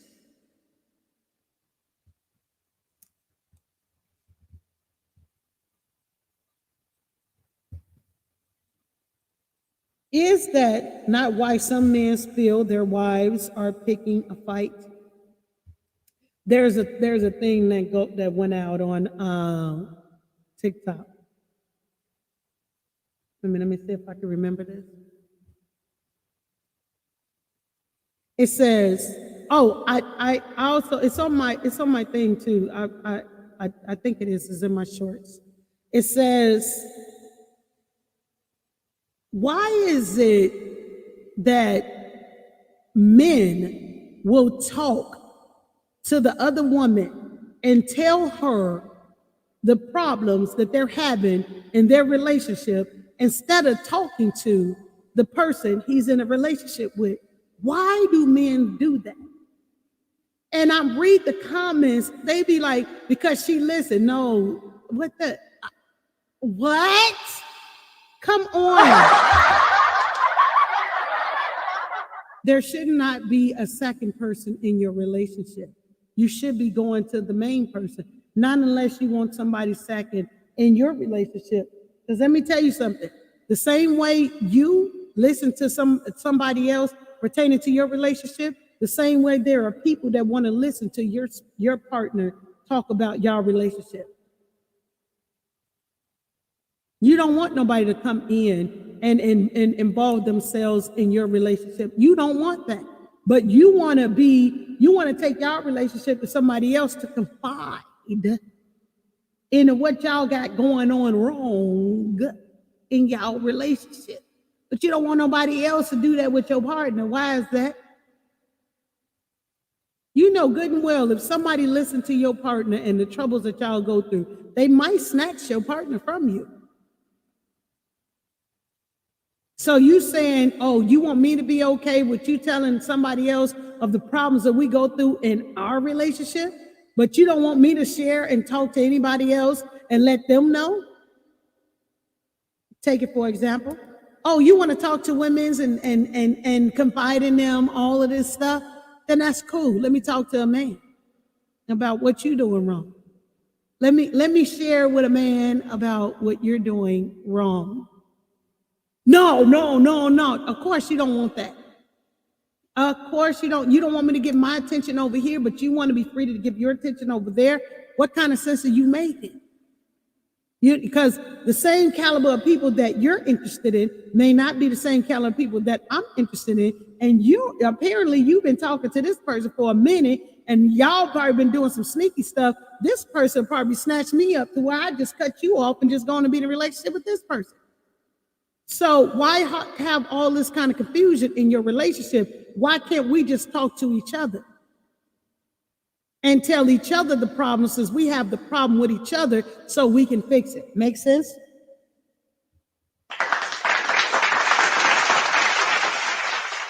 Even the simplest and the mildest confrontation between you and your wife is an excellent illustration of this basic differences between the deepest needs of a man and a woman in a relationship. It is a clear picture of how the codes you send one another can be misinterpreted because of the very different needs. In part one, we looked at the need to learn how to decode. Remember, we talked about this. You guys can go back and look at the previous videos on love and respect, and it will help you in your relationship. You have to decode what it is your partner is saying to you. And if you don't have time to decode, then you don't have time to be in a relationship, because you're giving most of your time to other people anyway. How do you expect it? I thought the ultimate goal was to be with somebody, was to find a life partner. If that's not what you're doing in your relationship, you need to find out, are we in this to be life partners, or are we in this to be, what are we in this thing for? What are we doing? Are you my life partner? Are you not my life partner? Are you trying to be my life partner? Are you not trying to be my life partner? Are we, what's the intent of what we're doing? You really have to communicate with one another so that you guys are on the same page. A lot of times that's what the differences are, because we're not communicating. We're not finding out. Yeah, you're going to learn a lot about relationships and communicate when you start communicating with each other. You really are. Is this worth being in a relationship with? Is this something I'm willing to deal with? A lot of times we should be getting into relationships. Before we get into relationship, we should be having these type of communications. But we don't. We don't talk things out first. Our innate human thing to do is, we see a person, we go on looks first. We see them. Okay. Then we talk to them. Okay. And then we start moving as if this person is thinking like me. We're thinking the same. We're doing the same, so we got to be thinking the same. A lot of times we're not thinking the same. We're on different levels. We just haven't communicated to have an open dialogue with one another to figure out who each other are. And we don't figure that out till later on in our relationships, when we should be doing that ahead of time. Well, now is the time to do it. You're not married, so you might as well go ahead and start something. A lot of time we figure out who each other is in the marriage.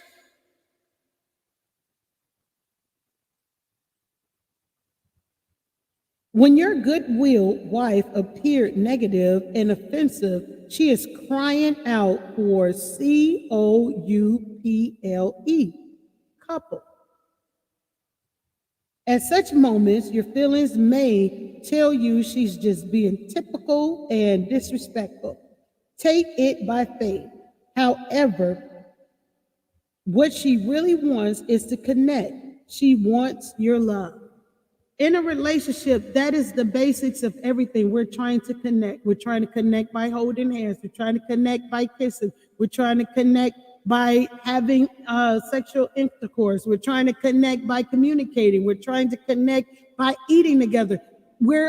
Our basics of a relationship is connecting to that person. When you cut off that connection, it leaves a profound statement in your relationship to where you guys cannot communicate. You cannot agree. You cannot come up with anything, because you're not functioning together, because there's been a disconnect. Where did the discord, the disconnect take place? Where did it happen? How do we become disconnected with each other? Sometimes in relationship that does happen, and you have to reconnect. How you reconnect? Go back to your foundation. Go back to your foundation. Every once in a while, you got to reach back. How did it feel when we first got together? How did it feel when the phone calls, the texting? How did it feel receiving the phone call, receiving the texting, going out on a date? You got to shut the world off sometimes. You got to get out of the rat race, and then you have to take a break out of the rat race and connect up with each other. You have to. Because that disconnect can make things very worse in your relationship, and you're not going to be able to handle it. You're going to lose each other anyway, because you're disconnected. There's only so long that you can go with the disconnect to where your relationship is not working. If every time you come together, there's an argument, we got to argue about this, argue about that, you're disconnected from each other.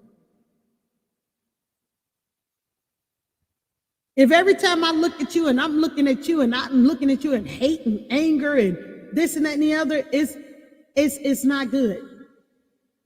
It's not helping neither one of us. You feel what I'm saying? I hope this is helping somebody.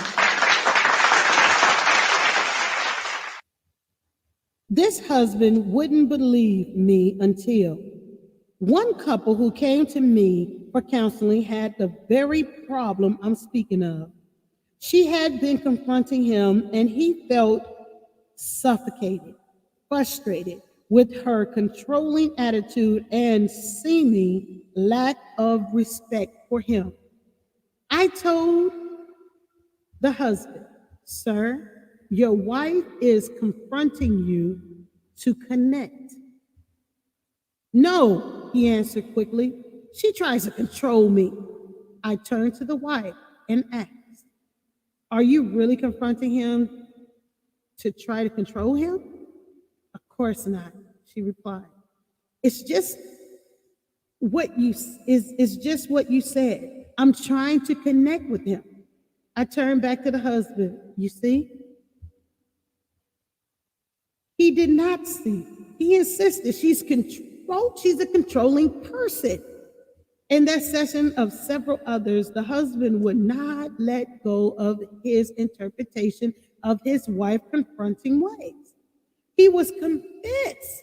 He knew what she meant and he knew why she was doing what she was doing. A lot of times people misinterpret each other in a relationship that they start judging one another. As if they know no, I'll tell you, this is how you're being towards me, instead of getting down to the root of the problem. A lot of times, that's what I was saying about the thing that went on with Coco and Layla. The thing that they argued about were Coco's sister KD and the kids, but that was not the underlying problem with what's going on with them. What's going on with them go way back. And so they start clumping problems on top of other things or other people, which is not the problem. And that's what we do in our relationship. We start clumping, putting a problem here and putting it there and putting it here. That don't have nothing to do with nothing.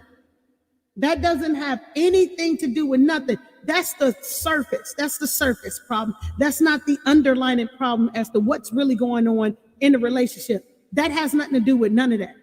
And like I said, I like that she came out and said what she said, and she took accountability. Now it's up to them two to take accountability. A lot of us see and know the accountability of their relationship and how they see it too. But maybe they don't want to confront the issue. I don't know. But a lot of this over the top thing that they have going on in their relationship has nothing to do with what's really going on in the relationship. Does that make sense to anyone? There's a lot of digging and shoveling that they need to take their shovel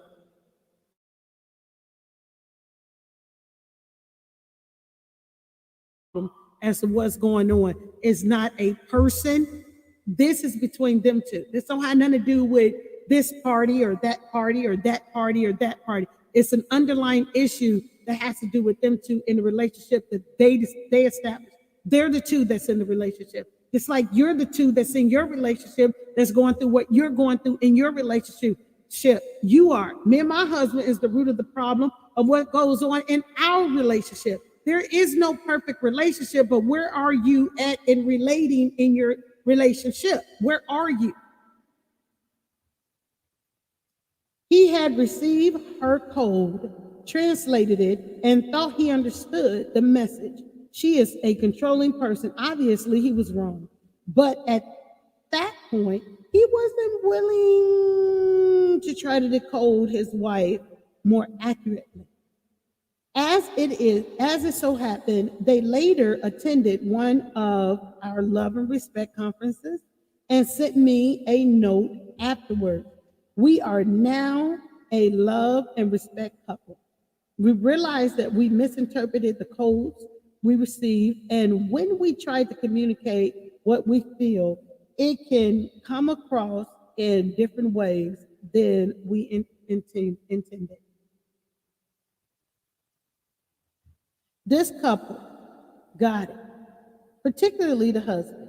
He figured out that if his wife came across to him as controlling or too negative or too complaining or too disrespectful, he had to realize he could easily misinterpreted her code. Her cry was, "Love me." When he withdrew, she would simply try even harder to access his heart. A lot of times when we get into relationships and we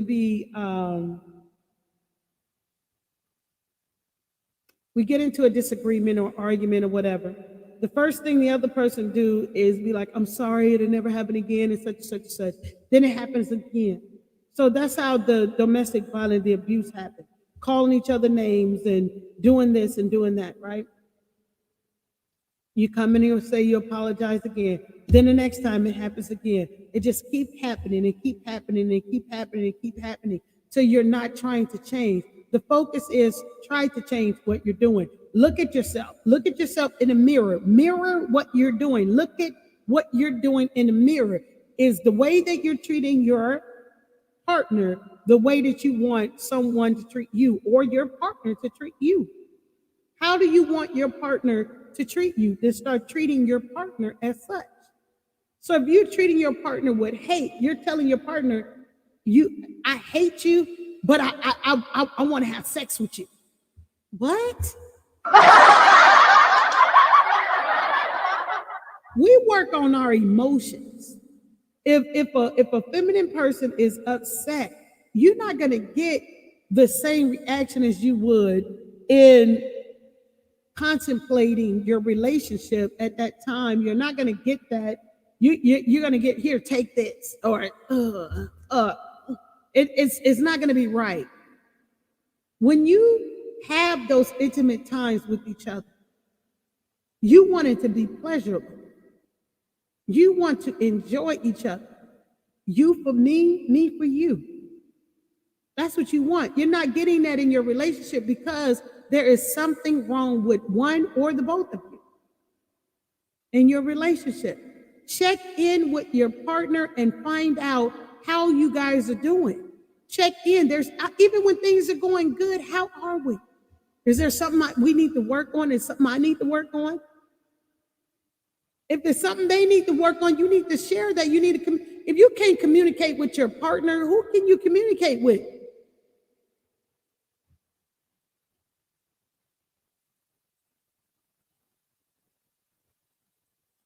He saw that as she tried to pull him closer, he had mistakenly assumed she was trying to put him even more firmly under her thumb. Once he learned to decode her correctly, he started to make progress in getting off of the crazy cycle and on the energizing cycle. She was not scolding him as a bad boy. She longed to be his lover, not his mother.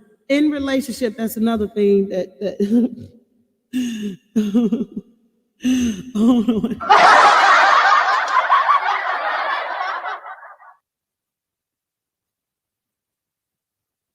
in relationships, when my husband and I got married, and we saw counseling before we got married, which is good. People need to check in their relationships like this from time to time. In your relationship, you put on different types of personalities. You are the feminine, the masculine. You are the mother, the child, the father, the child. You that's who you are in your relationship. You know how you get with your partner and you can feel like the biggest baby because they spoil you and they make you feel so loved. But the world you show, I'm an adult. You don't, when you was a child, you thought as a child. Now that you're an adult, you behave as such. You feel what I'm saying? You behave as such. You take responsibility and accountability. You feel what I'm saying? I like I said, I never heard a man say, "Well, she ain't paid the rent." I ain't never heard that before. I never like, wait, what are you talking about? We in this together. I used to be in a relationship where a person used to steal the rent money to go do crazy stuff instead of taking care of the bills. We can have the whole rent money and bill money put up. It could be, say like, I'm just throwing a number out there. Say like you got $1,500 for your bills, right? So you put that aside. You have maybe $500 for your groceries or in your toiletries and the things that you need. You know what I'm saying? So you put it up. This is what you put up. So when you put that money up, you put it in now you got to hide money from your partner. Isn't that ridiculous? When you got to hide money from your partner, I had to grow out of that, man. Let me tell y'all, one of the tough, I got so many stories, but just one of the toughest times being in a relationship to where I have to hide money. I'd have been and put the $1,500 for the bills and then the $500 for the groceries and the things like that. I had to hide it. I go back for it, getting ready to pay the bills, and there's only $200 to maybe $300 in there. Now at this time, now we don't have the money. So now you got where you got to get, and I'm just going to throw some hypothetical things out there. Now you got a, 5-day notice. You ain't got the money to pay the bills. Then you got an eviction. Now you got to find a place to move. You ain't got the money. Y'all arguing. They didn't stole the money because maybe they own drugs or whatever the heck. They didn't took the money, or maybe they got a side piece, and when they go, oh, this side piece is gonna tell on me. Let me go ahead and get this person what they need and this and the other. And you running out of you don't have. So now you jeopardize your home. You jeopardize your lifestyle to please somebody else, or to please your habit, your bad habit. You stole, you lied, all of this. Now we out on the streets, don't have a place to go. We got to find a place. We had a really nice place. Now we don't got a nice place. Like, this is crazy. Why are we going through this? I literally had to go through that type of stuff. It was horrible. It was horrible. Then when I got on my own, I was like, I could sit money down. Wherever I sit money down there, that money will be there. I gained confidence within myself, like, okay, that money is there. I had to get over certain things, certain trigger points.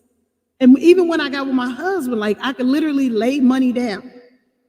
Ain't got to trip on no money. I don't need the money. It could be there for as long as until I go back and get the money. I don't like to carry money a lot because, everything is card. I don't like to carry a lot of money, but I know if I go back and get that change, it's right there. You know what I'm saying? Can you do that? Can you not have to worry about money? Can you trust the person that you're with? Just a question. Just a question.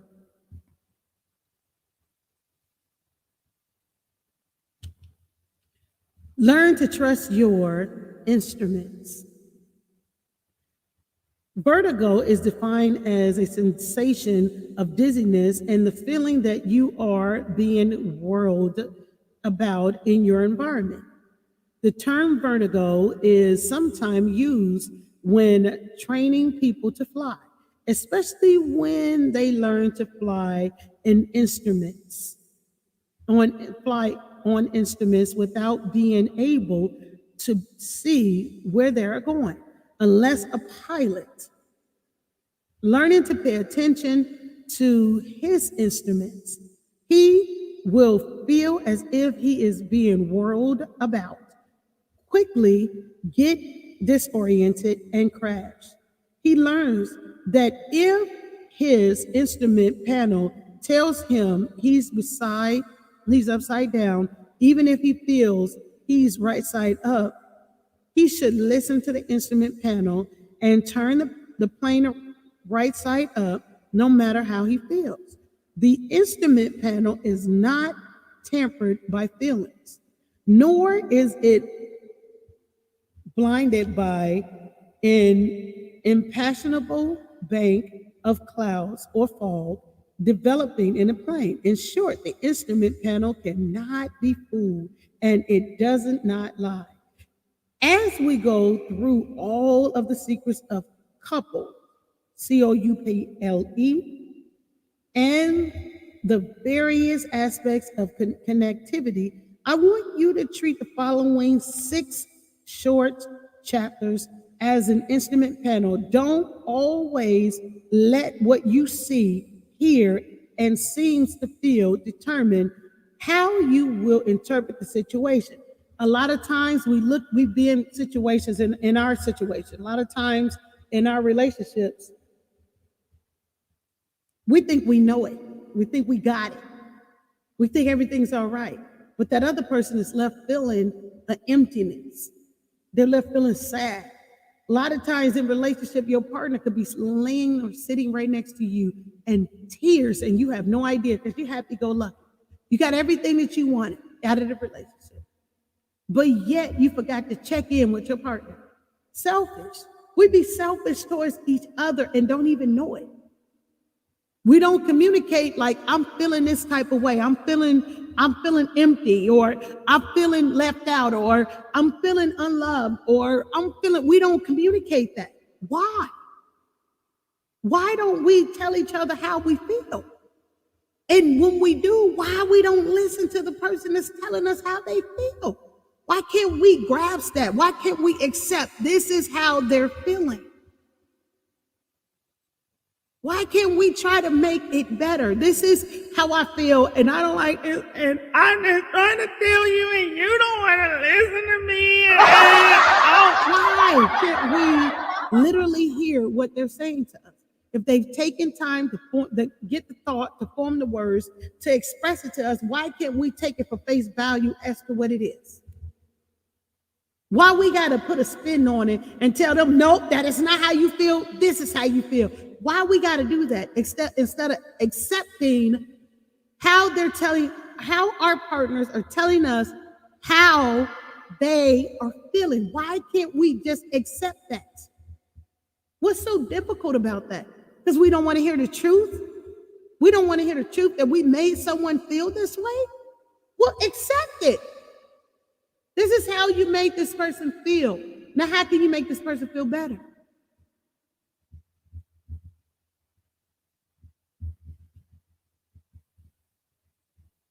Instead, keep in mind that you are the one who wears blue glasses and has blue hearing aids. They color and influence what you see and hear, and they form your understanding of the code you may be receiving from your wife.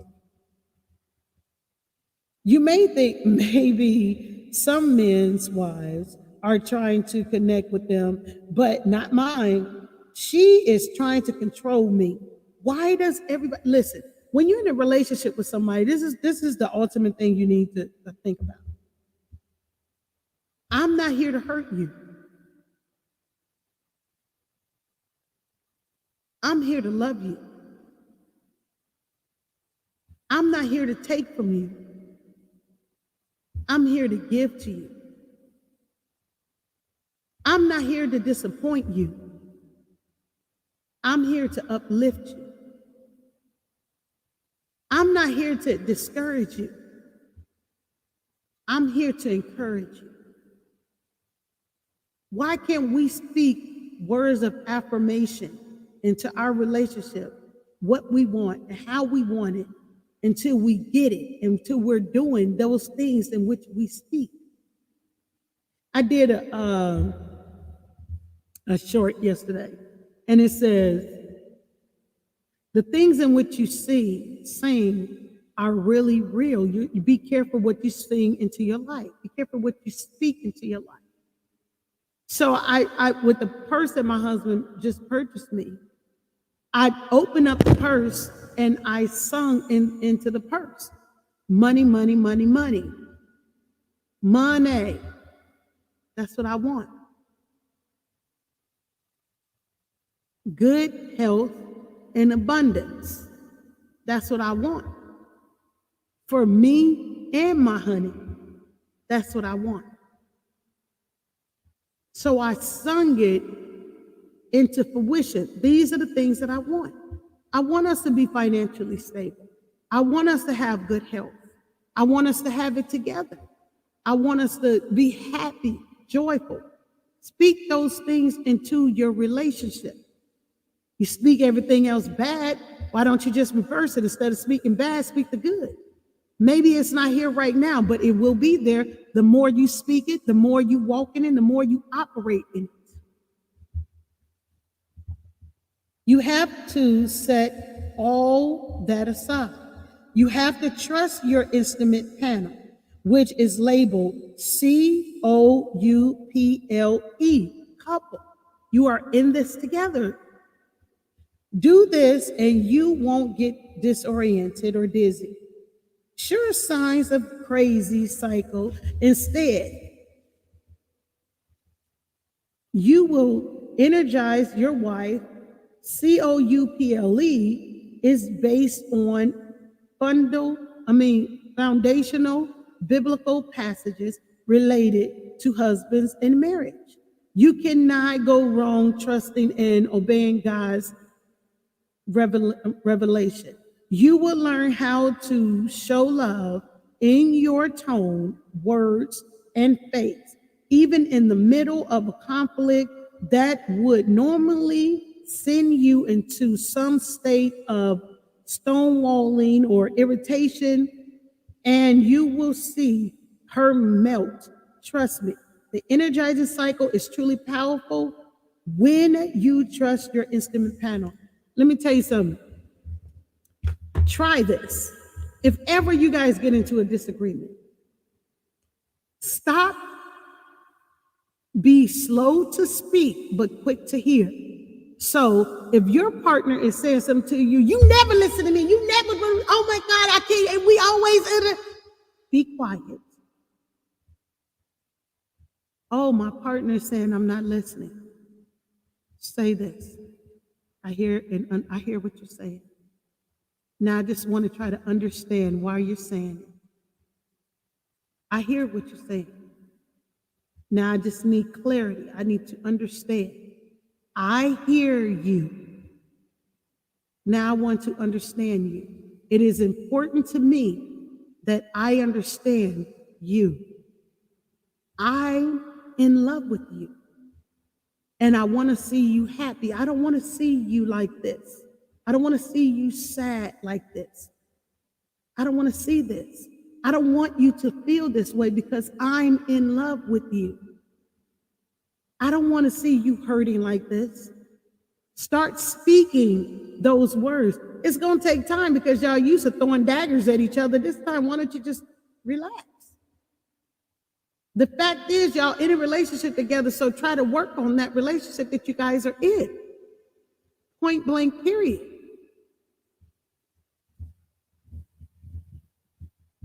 In the ocean of conflict, men sink unless, as we saw in part one, a man's tendency is to pull back from conflict when the ocean of marriage emotions becomes turbulent. The husband can feel as if he is drowning. A wife, on the other hand, stays afloat quite naturally and comfortably. If a husband will use biblical principles, God's technique, if you will, I believe that he can learn to swim through the conflict. A man noticed his discontent to me about the way his wife would verbally emasculate him. A lot of times, ladies, we do that. Or feminine, we emasculate our partner and think that's cool because we be so irritated, angry, or whatever, and we start to do that. And we think, oh my God, they could take it. Well, a lot of times they shouldn't have to take what we dish out like that. That's so harsh. They change for us. They do better for us. So why can't we tend to do better for them? Speak to them not in that tone.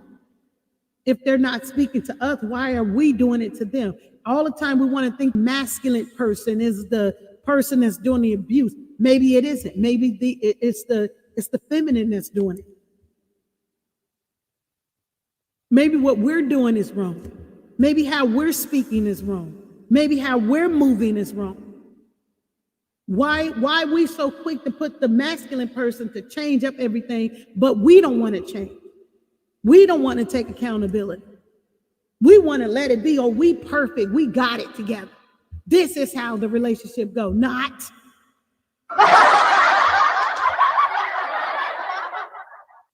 We don't have it together. We don't. And we need to take some responsibility and accountability for the things we say and for the things we do. Why is our partner feeling like they can't communicate with us? Why is our partner feeling like they can't come close to us? Why is our partner feeling like they can't be vulnerable with us? We play a part in that too.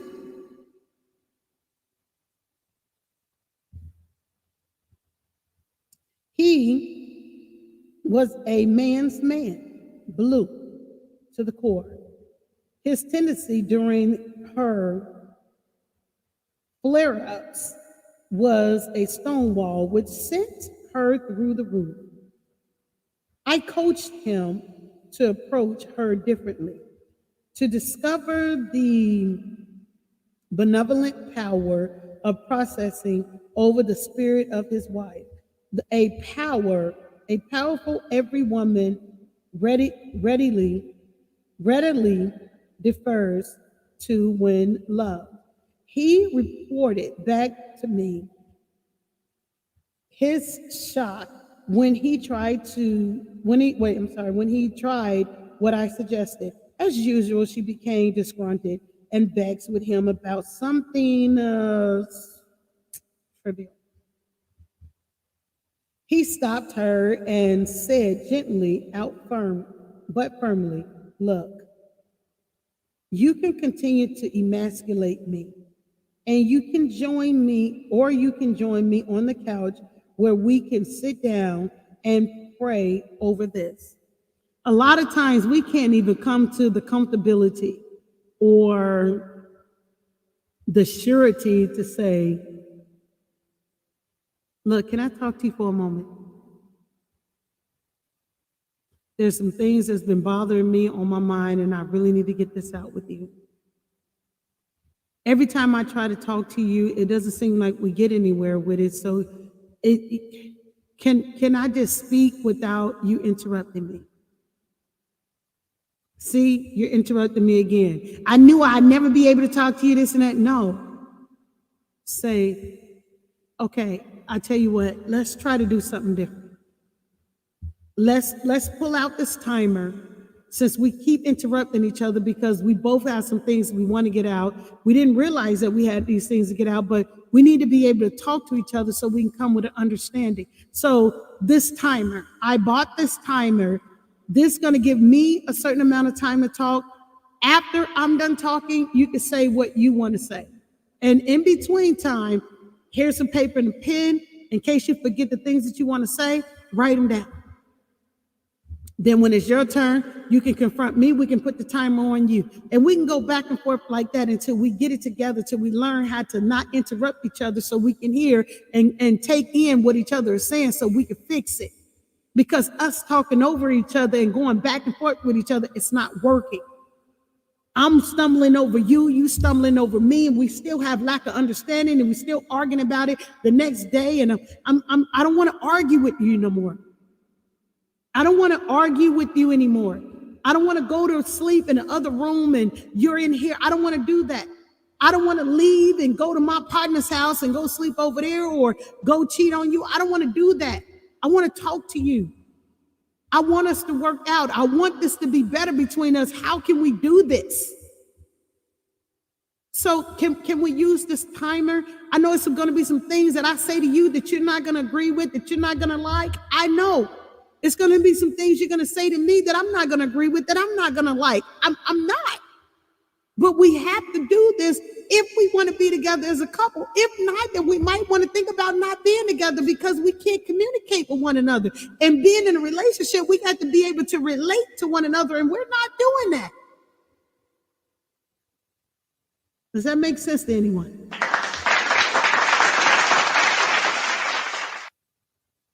Like air out of a balloon, all the negativity drains from her.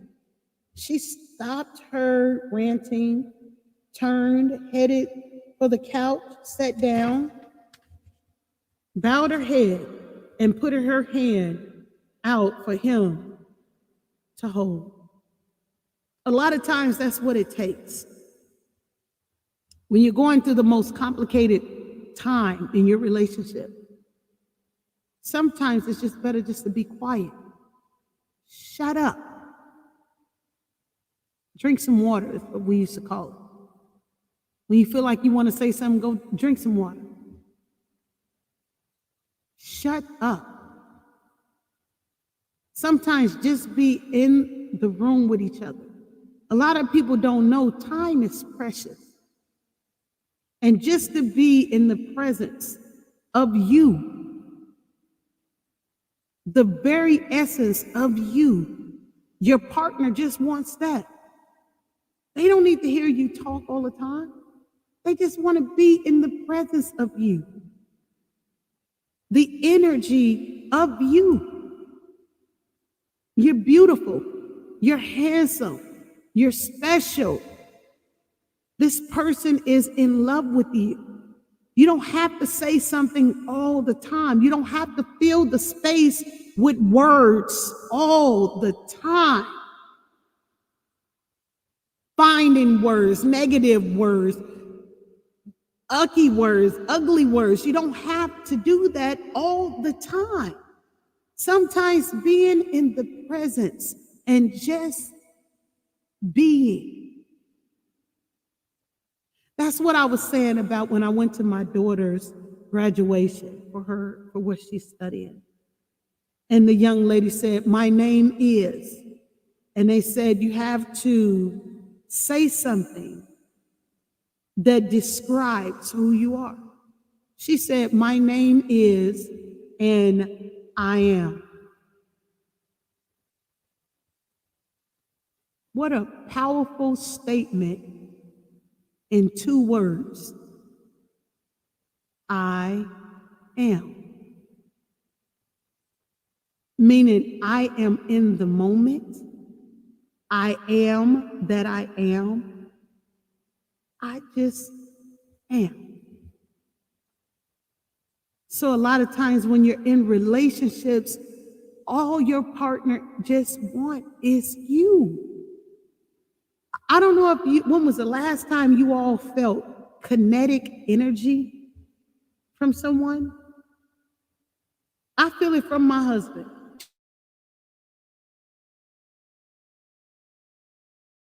It's like a telepathic, you know what I'm saying? Like you say something in your mind, and when you got that in your relationship, a lot of you all know what I'm talking about. So y'all know. Because you've taken time to establish your relationship. When you are in a relationship and you have that kinetic energy to where you can think something and your partner just gets up and do it, or they do it and they don't even, it's just a kinetic energy of knowing one another. It's the most beautiful thing ever. And a lot of times, a lot of people don't get an opportunity to experience what it all entail in a relationship because they're running fast through it. It's almost like you in a mansion, right? You in a mansion, and it's a long way from the front door to the back door. But once they open up that front door, you take off and you start running straight through and out the back door. A lot of people do that in relationships. Instead of coming in the front door, putting down your hanging up your jacket and maybe taking your shoes off and switching it to comfortable shoes and enjoying each other, enjoying each room, meaning enjoying your partner. Sometimes the kinetic energy or just the energy itself with you sitting beside your partner and enjoying is the best feeling ever. He was in utter disbelief. He had never seen such a sight. I told him, look, women may seem to be out of control, or it may appear they are trying to control you, but their real motive is to connect in love. When she feels true love coming towards you, she immediately and respectfully aligns herself with the spirit of her husband. Her goal is accomplished. What was her purpose? That was her purpose long ago. Do y'all know I was in a relationship 4 years, 5 kids. I didn't even know how to really cook. I didn't. I would burn food, biscuits. I could throw it against the wall. They wouldn't break, just all kinds of crazy stuff. When my husband came into my life, for some reason, something clicked on. Something just clicked on. I was no longer, I began to cook from the soul. Things that I didn't even know I knew how to cook. I love to get in the kitchen and prepare a meal for my husband. And when I see him eating, he'd be like, it'd be so good. And then he'd go to work and they'd be like, he's smelling up the kitchen and everybody, I still make him these fat sandwiches, and he has coworkers that come in and be like, is your wife still making you those delicious sandwiches? Does she work at Panera? I'm doing things that I didn't get an opportunity to do in previous relationships because the security wasn't there. I didn't feel protected in the way in the way my love language was saying that I needed to be. So I didn't get a chance to just be me. I'm my feminine self that I was always, but never got an opportunity to display it how I wanted to, until my femininity matched my husband's masculinity. And we are a beautiful match. We go through our problems. We're not perfect. I wouldn't dare sit up on here and tell you all that my husband and I are in a perfect relationship. We're not. We make mistakes like everyone else. We learn like everybody else. Maybe our learning is different from yours and your learning is different from ours. It's cool. But we can iron sharpen iron. We can do that together with each other. You feel me? A lot of times we don't take that and we don't try to learn from where we are. But I'm a whole nother person. My mindset is different. I smile more. One of the young ladies there was a young lady and a young man. There was several of them. I'm not gonna lie, but several of them youth that I watched them grow up into adults, and they thanked me. for me giving whatever input that I may have given to them that probably helped them along the way. I get adults that come to me and thank me for something I may have said. I don't know people's problems and situations. I don't.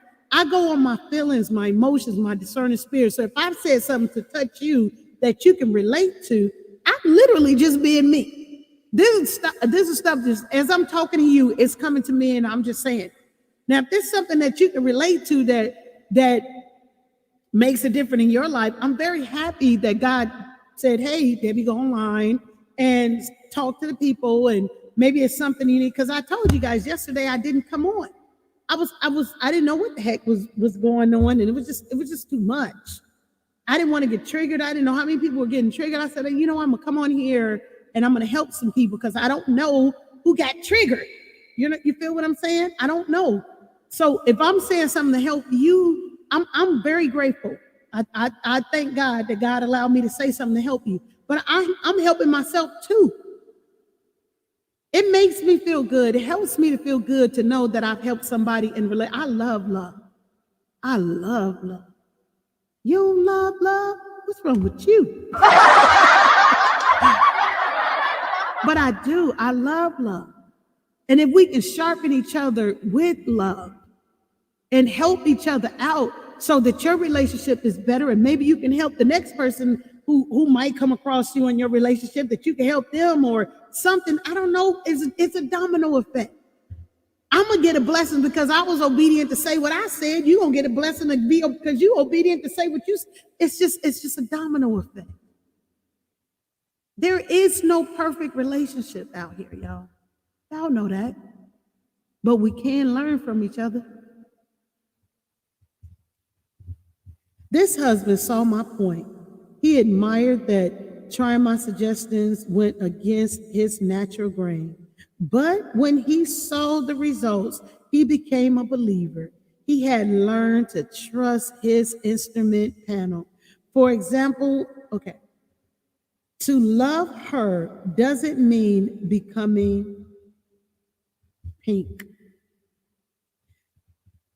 When you're a masculine part and you're trying to get on the level of your feminine part, your feminine partner, it doesn't make you any less of a masculine person. You feel what I'm saying? I made a statement the other day. I think it was on one of my shorts. I love that my husband pick out our movies. I don't have to worry about what movie we're going to watch or this and any other. My husband is a movie buff, so I don't have to worry about that. He's well-rounded when it comes to movies. We can watch anime. I love animation. We watch animated.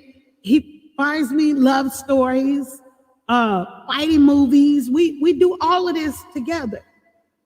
Sometimes it's a sacrifice to be with your partner to be able to engage in what they enjoy. And a lot of times, a lot of people don't want to do that. It's me, me, me, me, me.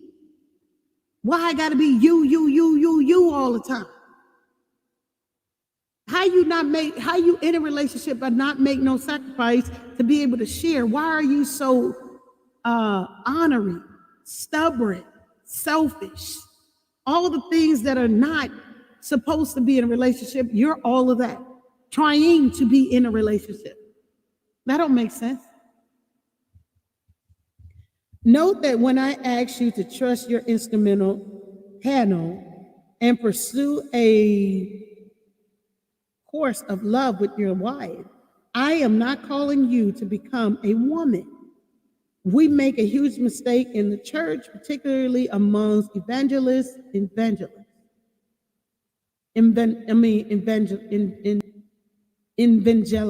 What is it? Y'all know what I'm saying. Don't do me. We tell men to get in tune with their feminine side. Yet, we don't tell women to get in tune with their masculine side. Men are not to be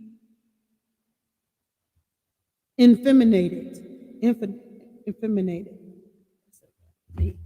When I challenge a husband to love, I am not calling on him to become pink Instead, I calling him to be a man of honor, to adjust to his blue sunglasses and blue hearing aids a bit and put on love. Now, the reason why they say that is because feminine wants love, masculine wants respect, demands respect. That's what it is. Respect me. That's what you'll hear what they'll most say is respect me. Well, you don't love me. You know what I'm saying? So it's equivalent to the same thing. The truth is, it is easier for many of men to die for honor than to move towards the contemplations wife in a loving way, saying, I believe I was wrong. Can we talk about this? To turn to your wife in the middle of a conflict and say, I'm sorry, will you forgive me? Takes guts. Who can do that? I've seen my husband do it. It's not impossible. It can be done. Right when I'm getting ready to cut up, he'd be like, I'm sorry. I'd be like, what? What'd you say? What? Huh? It shocks us. And it's from a sincere place and not just saying, I'm sorry. It's not, I'm sorry. I said I'm sorry. It's not that. I think I just lost my page. Okay, here we go. It has to come from a sincere place. To hear your partner say to you, just when you getting ready to you have thought of everything you finna say, now you finna let it out. I'm sorry. I was wrong. I didn't mean what I said. I was out of line, and can you forgive me? That throws a person off. You ever tried that before? Sorry, I'm drinking orange juice. That throws a person completely off. They don't know what to say, how to take it, or whatever. Well, let them try to get used to that. Let them try to get used to the fact that you're going to take ownership and accountability for the things you've done in your relationship, and this is the new you. The new you ain't got to be no whore. No, I want everybody and everybody want me. No cocky, oh, I'm this, I'm that. No, none of that. The new you could just be a responsible adult that takes accountability for whom they are, the wrong they've done, and growing a mature adult.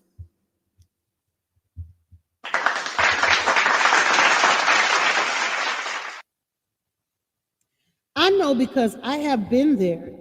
It isn't pleasant, but it works powerfully.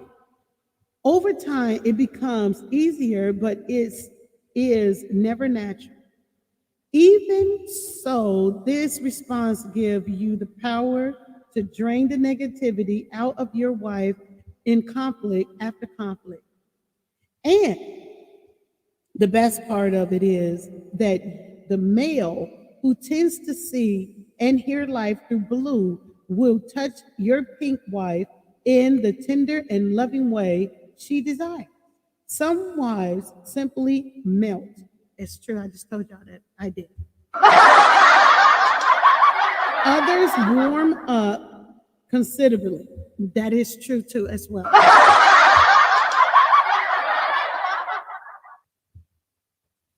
At the very least, she will soften and you can talk through whatever the situation may be. That is true as well. You will gain the right to appeal to her, to understand your need for respect, and to join you on the energizing cycle. As we study COUPLE, just couple, many describes God's heart and will learn what it means to be a husband. You won't have to become a Bible scholar. A student doesn't study dozens of passages. I'll show you a small number of verses, but they will be significant because they spell love to a wife, as one husband told me. The information is working. I have seen the glow in my wife's eyes when I apply it, and defeat and despair in her eyes when I fail to practice the principles you are trying to teach me through the material of God's word. To keep that glow in your wife's eye, act on the biblical principles I will describe in the following chapter, and your wife will feel love. That's connectivity that's compelling. You will energize your wife's God's way, and see how his way works in the heart of good-willed women. Still a bit dubious? Let's take a closer look at COUPLE, which is couples, and see. We'll start with closeness. And I am going to end there today. So I want to thank you guys for joining, hitting the like button, and understanding a little further in your relationship of what we need to do. There is no perfect relationship, you guys. Please understand that. There is no perfect relationship, but as long as you all are together, there's always room to grow, to be a better you, and be a better couple. Always take that in, because sometimes even if you're not a couple and you're just trying to love yourself even better than what you loved yourself yesterday, that helps. This book can help. This what we're talking about right here better helps us to love us, ourselves. Because if we're loving us, it's going to be so much easier for someone to come in, if you desire to be in a relationship, to see how much you love yourself. And if they see how much you love yourself, they're going to be like, wait a minute, I can love this person. I want to love this person. I want to share love with this person. They may come along and be that way with you. So it's all about self-love first. Always remember that. Relationships, they come and go, especially if they're the wrong ones. You know what I'm saying?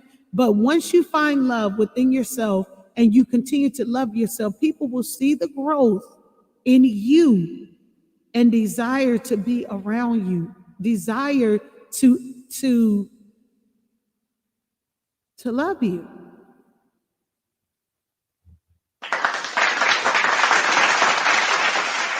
So, what's your assignment? Yes, I gave you an assignment. You don't remember?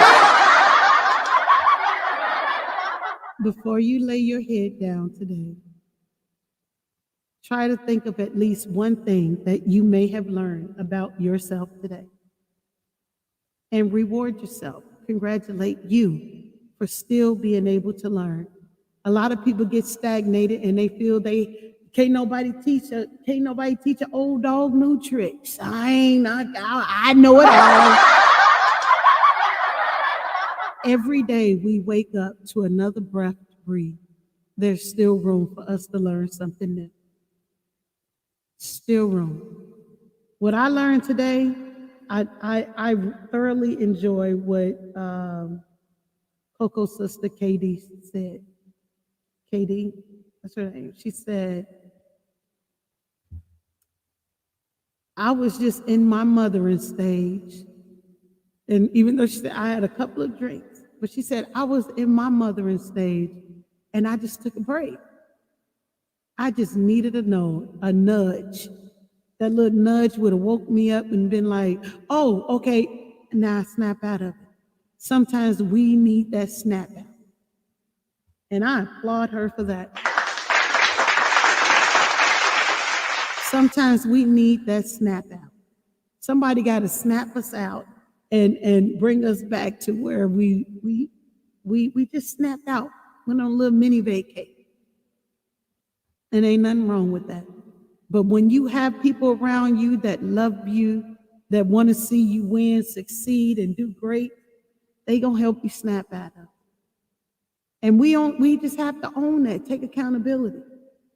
Ain't nothing wrong with taking accountability of growth. Because that's what we do every day. Now I'm gonna let y'all get back to y'all daily things of what y'all doing, being in other people's business, as we all tend to do from time to time. You guys enjoy yourself today. Thank you guys for tuning in. I appreciate you greatly. And your girl is out of here. It's been a long time since I've been out. My God, I've been here for 2 hours and 30 minutes. Okay, your girl is out of here. You guys enjoy your day, okay? Thank you guys. I appreciate you. Thank you to all the subscribers, new subscribers, those that tuned in, those that was in the bushes. Thank you guys so much. I appreciate you. Have a great day.